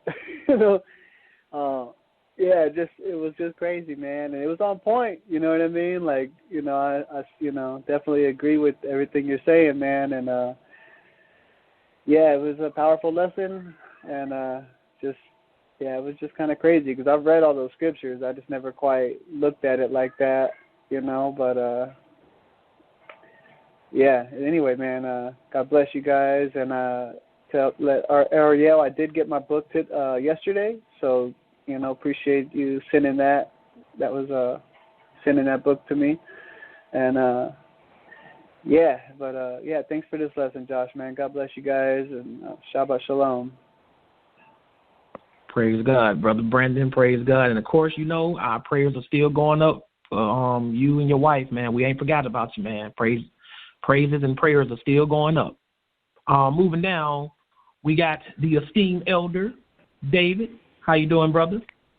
Shabbat Shalom, Brother Josh. How you doing, man? How you doing, big baby? I had to call in on this one, Josh. This was a great lesson, man. It was actually superb because of its simplicity. I just loved it, It just reminded me of a couple of scriptures, too. And it was I thought you'd done something similar to this a while back, but I might be wrong. But you never done anything quite like this, so this is the first time for this lesson, and it's up in the top 5 for me. But I like to just read a couple of things out of Romans. That's what it reminded me of, and it tells us in Romans 6:12, "Let not sin therefore reign," meaning rule in your mortal body, that you should obey in the lust thereof. Neither yield your members as instruments of unrighteousness unto sin, but yield yourselves unto God as those that are alive from the dead, and your members as instruments of righteousness unto God. So it kind of made me think of this passage here, but it was a great lesson, man. So I like to say, hey, Shabbat Shalom to everybody else, man, that's listening, and all the brothers and sisters purposely. I hope you got this, because this is a good lesson. So I'm going to yield and get back off of this line and let some more people call in, man. But this was an excellent lesson, Josh. Excellent. Praise God, Elder David. Praise God. And like you said, that was a perfect example, not letting sin reign in your mortal body, which is just another way of saying don't let the sin take birth. Don't give birth to the sin. It's saying the same thing, just in different ways. The bottom line is you don't let the sin manifest and take over, because reign means it's ruling, it's taking over. But moving down the line, if I'm not mistaken, I think this is James from the Boot. Is that who this is? Yes, sir. James from the Boot. Shalom. What's going on, big baby? He can hear you. He's not by me. He on his phone in the other room, but he hear you. I already know. Hey, I missed a couple of verse. I mean, like the first one, I missed that one. Was Joshua? The first one. What, the first? Oh no, the first verse was Judges 13 verses 1 to 3. Judges. Okay, 13, 1 and 3. 1 to 3, yes. 1 through 3. I mean, and I think it was Psalms after 11 and 14. Oh, that was Psalms 19 verses 12 to 13, and Psalm 97 verses 10 and 11. Psalms 97, 10, 11, okay. And the last one was, what was 1 John 3, 1 John chapter 3, verses 9 and 10. Okay, it must have been the one before that. Yeah, it was the one before that. That'll be 1 Peter chapter 1, 22 and 23. Okay. 1 Peter chapter 1. 22 and 23. 22 and 23. Okay, this was a great class, and it remind me of what I go through every day. It's the hardest thing, to put in check. So. And you hit it right on the point. It reminds me of that old movie when you start talking about the baby getting ready to abort the baby. Remind me of that old movie, It's Alive. And when the woman did not want to get rid of the child, and the child was a killer, and the baby went out and killed everybody and stuff like that.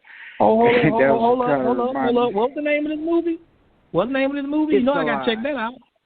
It's Alive? It's Alive. It's an old movie. It's Alive. Oh, okay. The woman was pregnant, and the baby killed everybody in the hospital but the mama. Then it went home with the daddy wanted to kill it, but he couldn't pull himself to kill it, and it just went on. It was a pretty good movie.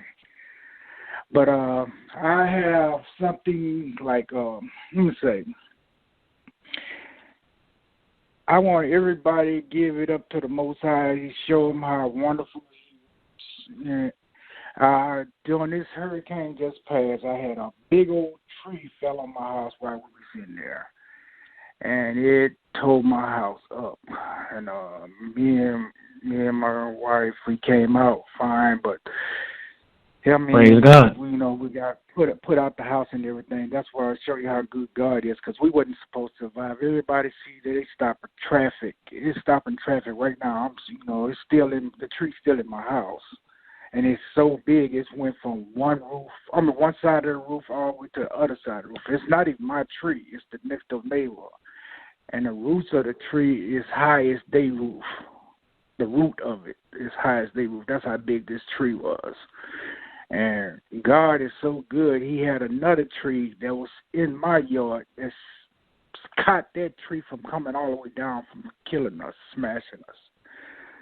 So that's how good God worked. That's why I say everybody got to give God their praises, because that is a beautiful thing. And so I had wanted to put that out, how good he is, But Josh, keep up the good work. And I don't know if you had any more what you call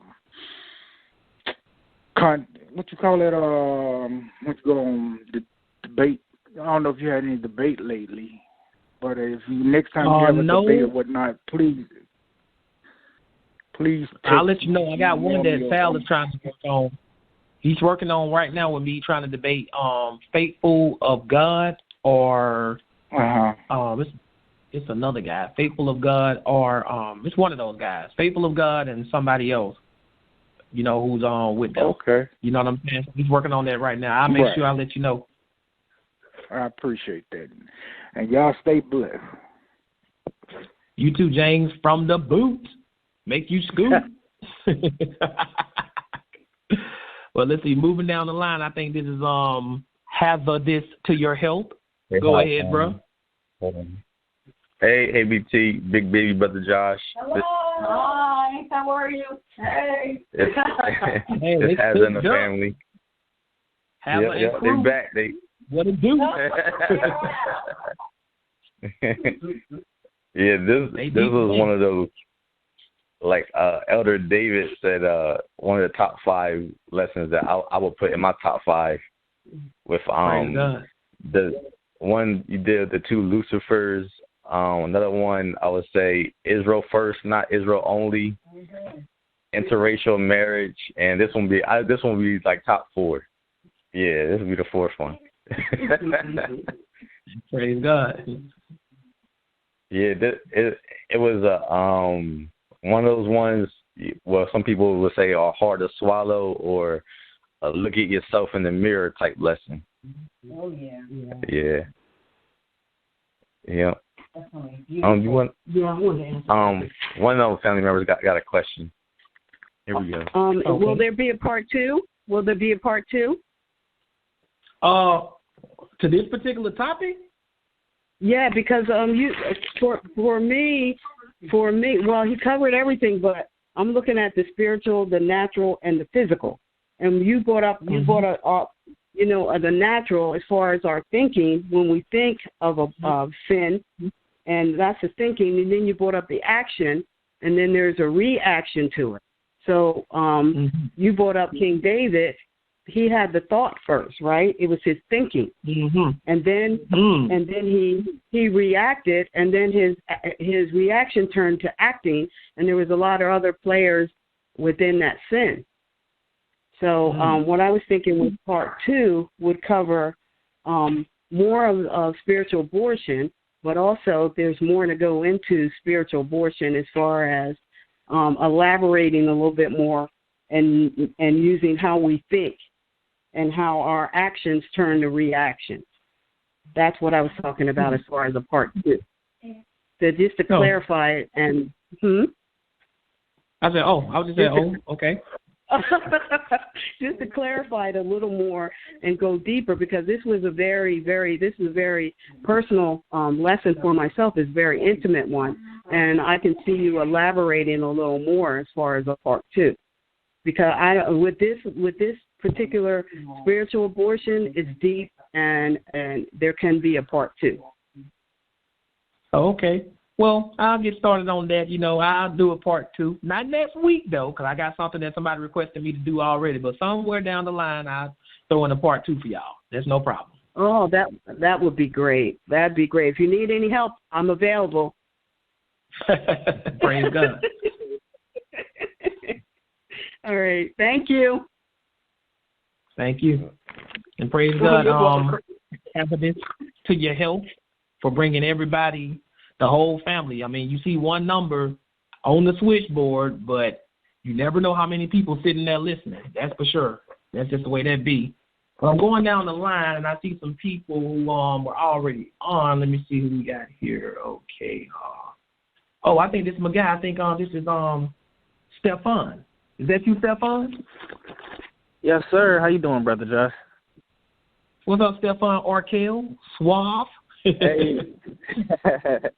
Hey, I was just calling in. This excellent class. Classes like these, they give you the tools to combat fighting against sin and fighting against things that we're not supposed to be doing. Because it's a deep battle.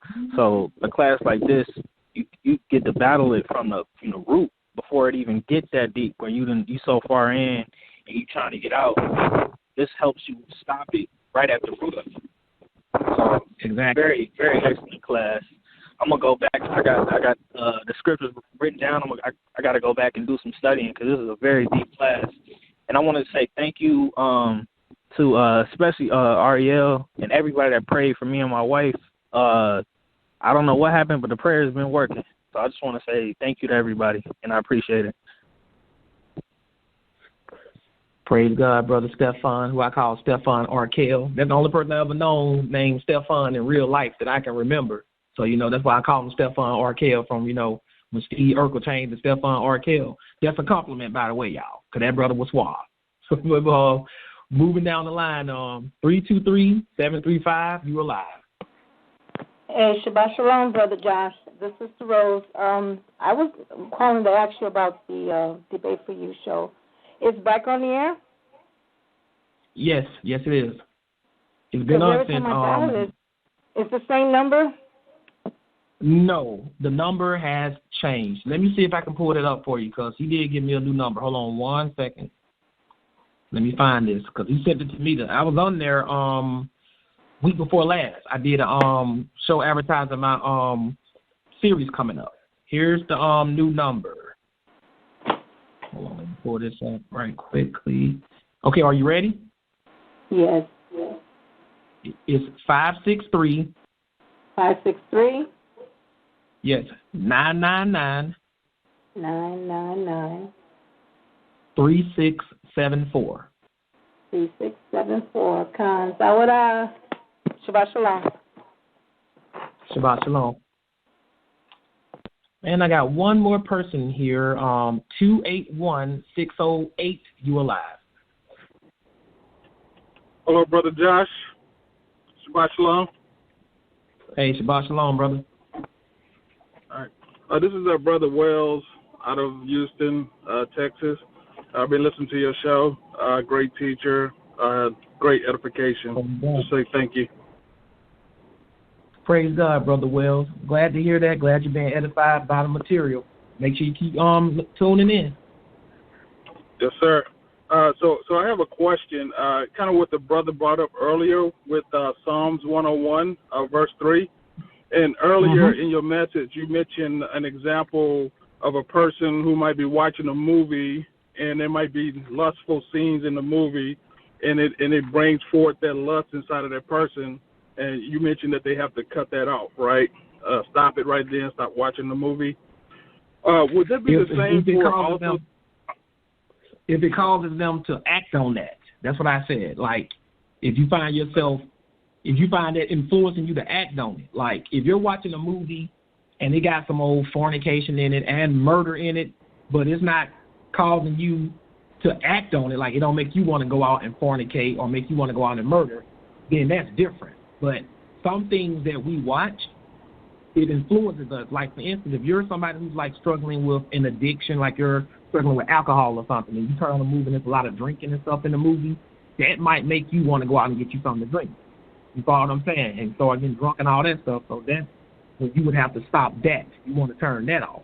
That's what I was talking about. If it's going to give birth to sin in your life. You follow what I'm saying? Because you're going to think about stuff. There's nothing you can do. This sinful world we live in, you're going to think about sin all the time. There's no escaping it. It's when it brings forth, when it's born, that's when you got a problem. You follow what I'm saying? But not to say sometimes you do got to turn it off. If it's starting to affect your spirit, you got to turn it off. I've been watching stuff before and it just a little bit too much for me. I said, I got to watch something else. You know, that's happened to me before, so that's not to say that you shouldn't do it either. Correct. Yeah, and that brings me to kind of my question. I think you kind of answered it. So, like, for example, when we look at certain movies, I got kids, right? And they might watch certain movies where there's witchcraft involved or sorcery involved, and you might catch them doing some of that stuff, and you got to no, we don't do that, or we don't practice that. So it's almost watching, what they're watching and explaining to them, okay, either we stop watching these type of movies, and going forward, because when we read that Psalms 101, I would set no wicked thing before my eyes, right? And then when you go to look at some of the Black Panthers and movie or the Avengers, there's some witchcraft in there, there's some sorcery in there, and I guess we just got to be careful what we allow them to watch. Right, and then next thing you know, you got your child wearing Doctor Strange T-shirts, and he's a sorcerer. And the same thing with Black Panther. When I came on Debate Talk for You, I spoke about that, a lot of black folks. I remember when Black Panther first came out, we made it a black thing. It wasn't just a movie. It was a black thing. A lot of people dressed up like Black Panther and dressed up like they stay in Wakanda. And I'm like, Black Panther is based off of the pagan god or goddess, the Egyptian pagan goddess Bastet. That's the cat goddess, And we're not supposed to be doing anything that pertains to pagan gods. Well, I can't be rocking no Black Panther T-shirt. I mean, the movie, I ain't gonna lie, the movie was entertaining. It was cool, nice little concept. But I can't be rocking no Black Panther paraphernalia, and I know that is giving homage to an Egyptian deity. It tells you that. Plainly tells you that. You know what I'm saying? Same thing with Doctor Strange. I can't be rocking no Doctor Strange gear either, because that's sorcery and that's witchcraft, and the Bible speaks against that. So we got to be careful with what stuff that we deal with. Now, of course, all Marvel heroes are not based off of something mythical. Like, Iron Man, he's just a technological genius built a suit. That's all there is to him. You know what I'm saying? So you got to kind of be careful with what you are promoting and not even be aware of. You know what I mean? Correct. I appreciate it. Thank you. Praise God. And moving down the line here, I think this is the Silver Bullet. It's the Silver Bullet. What's going on, Josh? Big Baby, happy Sabbath, guys. What's up with you, Troy? Happy Sabbath. Yeah, this was a great class, and I don't know if the lesson that Antoine was referring to was, because I thought of it as well. It may or may not be the one Antoine was thinking about, but I think it was called Prevention Before the Cure, meaning like the lesson was breaking down, before you start looking for a cure to your problems, try to find basically the evil conception so that you don't have to worry about getting a cure. So that was the lesson that I thought about when you were giving this class. So this one's definitely in my top 5, as well as the Prevention Before Cure. So great job once again with this lesson. And piggybacking off what the last caller was talking about, because he's right. I mean, there's just so many things on television where you just want to be able to sit down and enjoy a good show, but there's so many different pagan aspects in television or in movies where it's like, well, man, what can I watch? Because, I got to keep it real, man. A lot of Christian movies are trash. Like, the acting's terrible. You know what I mean? The stories, it's just badly written. It's very cheesy. It's like, just because it's Christian doesn't mean we got to be corny. And so, I think we got to step it up as far as, Christian movies, because I would love to be able to watch some more wholesome Christian things. But I feel like a lot of times they know the audience is easy, and so they don't try. And that's why a lot of us are like, well, forget it. Now we got to watch these other programs that actually have, good acting, good writing, and people that cared, when they were doing the table read. So I would say that's the one knock against Christian. Probably the best Christian movies like Passion of the Christ or like Silence, the Martin Scorsese film. Those are pretty good. But yeah, you know, like speaking of Marvel, man, and just, you know, paganism and Doctor Strange, I stumbled upon a documentary, like this video, and they were breaking down and just like going in on Dragon Ball, man, to like a way that I never was aware of before. Because, you know, we all love Dragon Ball and anime, but I don't remember everything they were talking about. Yeah, you know, like we got to look into Dragon Ball, man, because there's a lot of Eastern mysticism in Dragon Ball, and, you know, for instance, like the Spirit Bomb and, you know, that type of stuff, and Goku being like based on the Monkey King or something like that. I don't know, like Dragon Ball is deep, man. Thing called the Monkey King. In fact, anime in general, because of it's based out of Japan, is going to have a lot of spirits. I've seen some anime that I can't even watch. It's just too deep in demonology. It's just too much for me. You know what I'm saying? Dragon Ball Z is pretty tamed when compared to some of the stuff I've come. Like, watch a movie, check out an anime called Demon Slayer. That sucker right there. You know what I'm saying? It got some nightmarish looking stuff on there. You know what I'm saying? Dragon Ball Z, because it's from that part of the world, is going to have a lot of Eastern mysticism in it. Like, you know, Goku is based on the Monkey King. The creator will tell you that is based on that. You know, stuff like, and it got Christianity, it insults Christianity in it, and, you know, it also validates Christianity at the same time. Like, for instance, you know, Hercule over there, he named Mr. Satan, right? And you got people cheering for him, like chanting Satan. But Dragon Ball Z also lets you know that he's a fraud. He's a phony. He's an idol. He's a false idol. So it's like they're telling you that Satan is a false idol. And then his daughter is named Videl. When you rearrange the letters in her name, it spells devil. You follow what I'm saying? So they let you know certain stuff, and certain stuff, sometimes they get mystical, sometimes it's just comedy.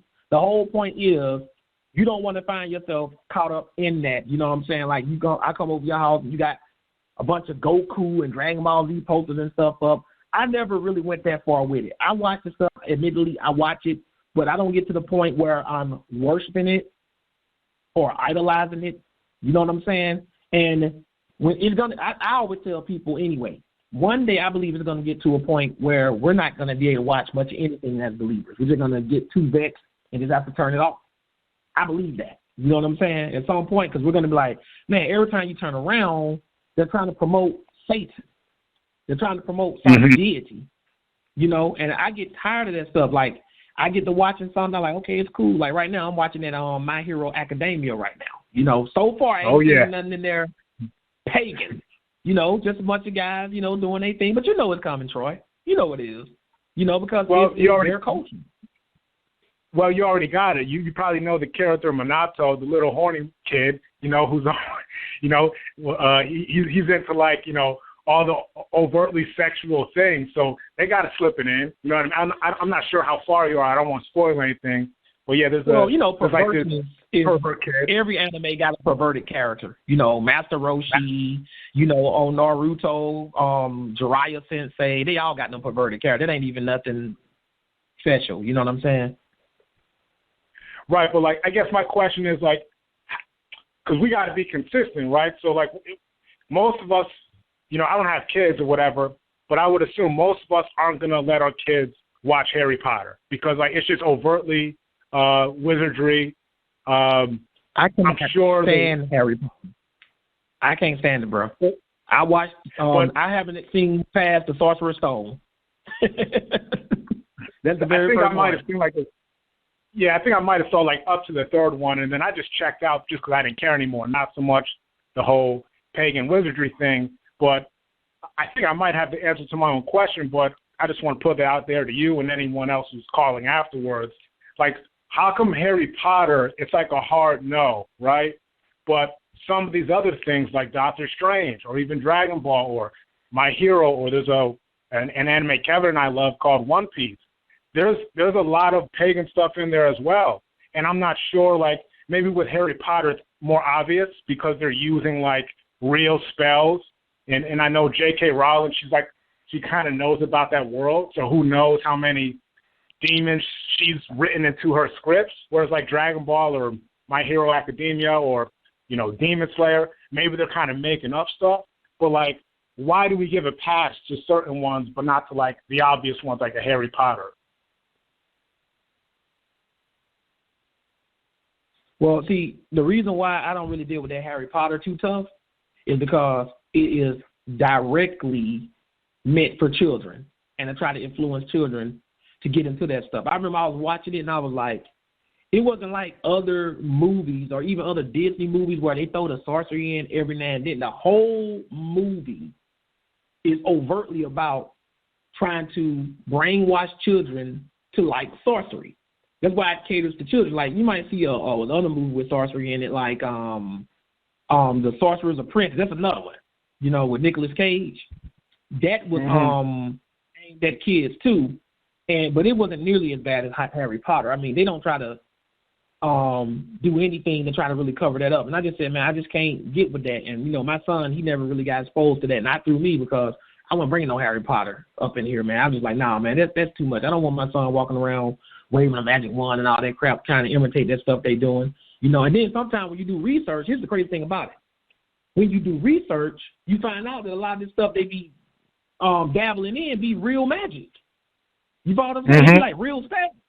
You know what I'm saying? So I'm like, no, like when you get a chance, look up the word abracadabra and alakazam. Those are real mystic words.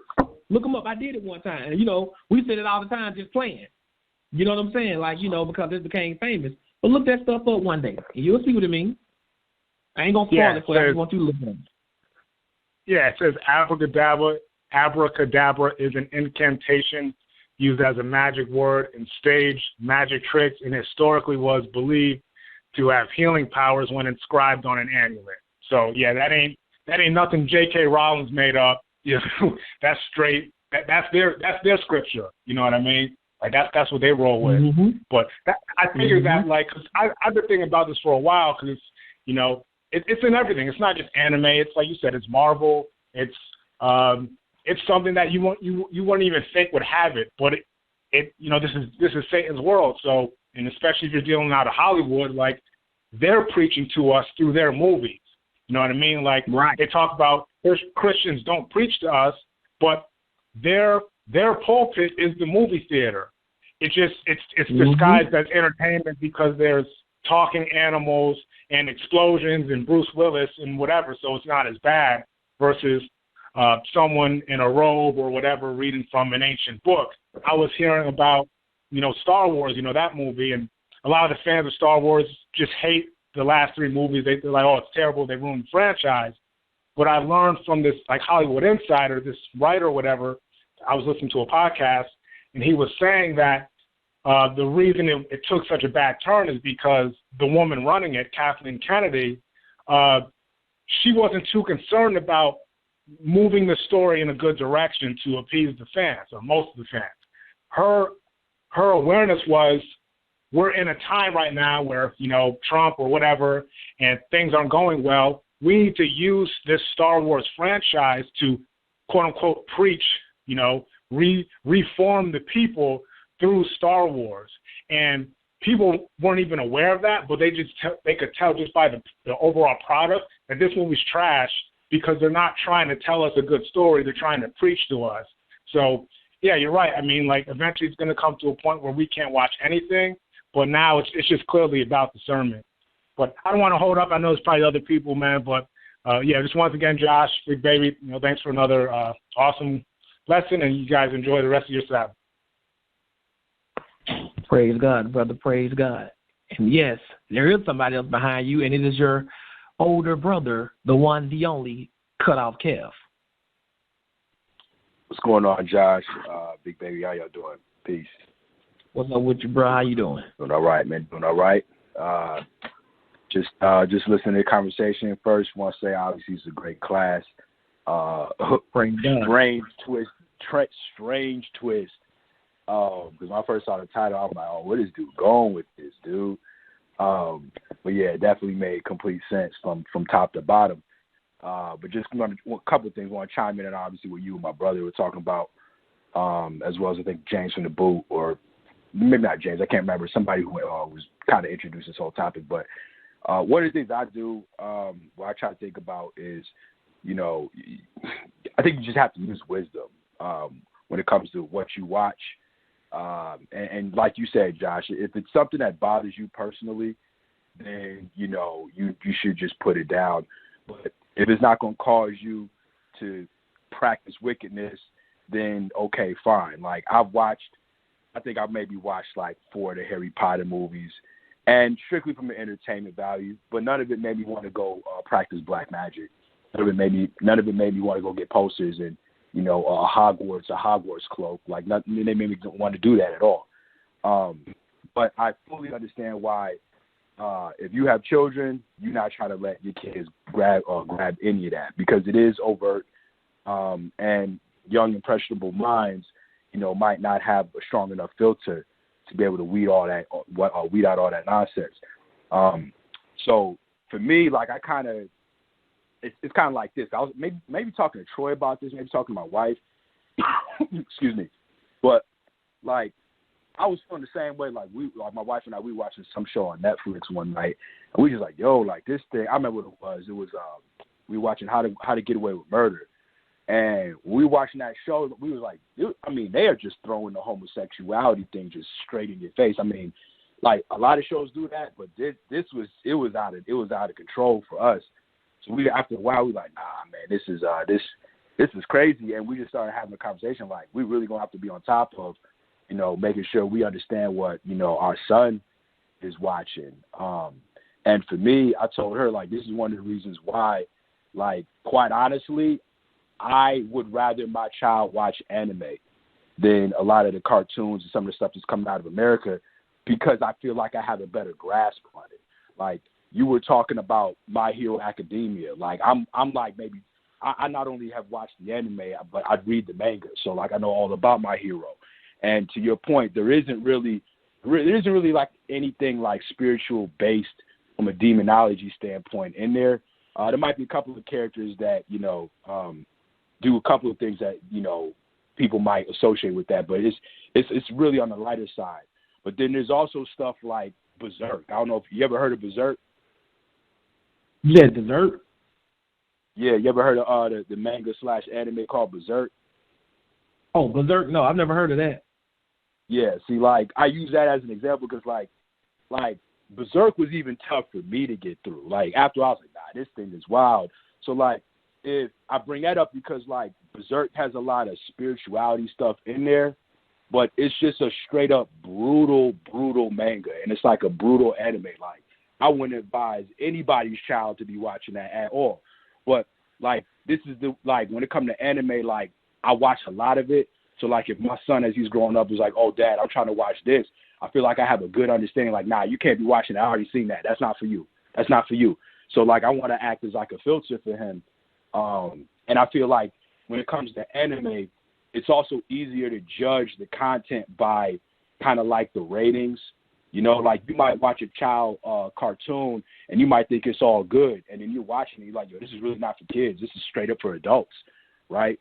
But when it comes to manga, when it comes to like a lot of anime, if something is geared towards kids, generally it's kid friendly, versus like when you talk about like Demon Slayer, right? Like Demon Slayer, I think Demon Slayer is I don't even know if it's like Shonen Jump. It might be like teenagers and above, right? So like they like when you read something out of Shonen or you're watching something out of Shonen, it's like if your child is not a teenager, then he or she probably shouldn't be watching this, right? And they really try to keep it within the age bracket versus like other things that are clearly for kids. They really won't have a lot of they won't have any adult themes in there. So, yeah, that, just, kind of taking it back to the top, just using wisdom, trying to, using wisdom to understand like, okay, what it is that you're offended by and what you're not. And I think, it really comes down to a personal choice. I don't think you can paint a broad brush across all spectrums of this.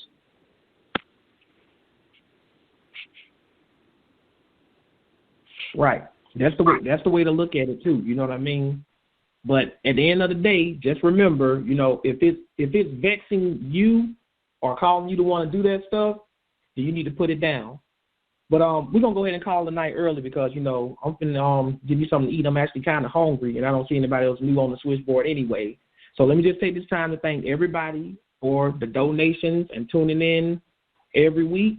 You know what I'm saying? Especially those of y'all who've been inviting your family and stuff out. You know what I'm saying? Continue to pray for each other and to help one another and to reach out to one another.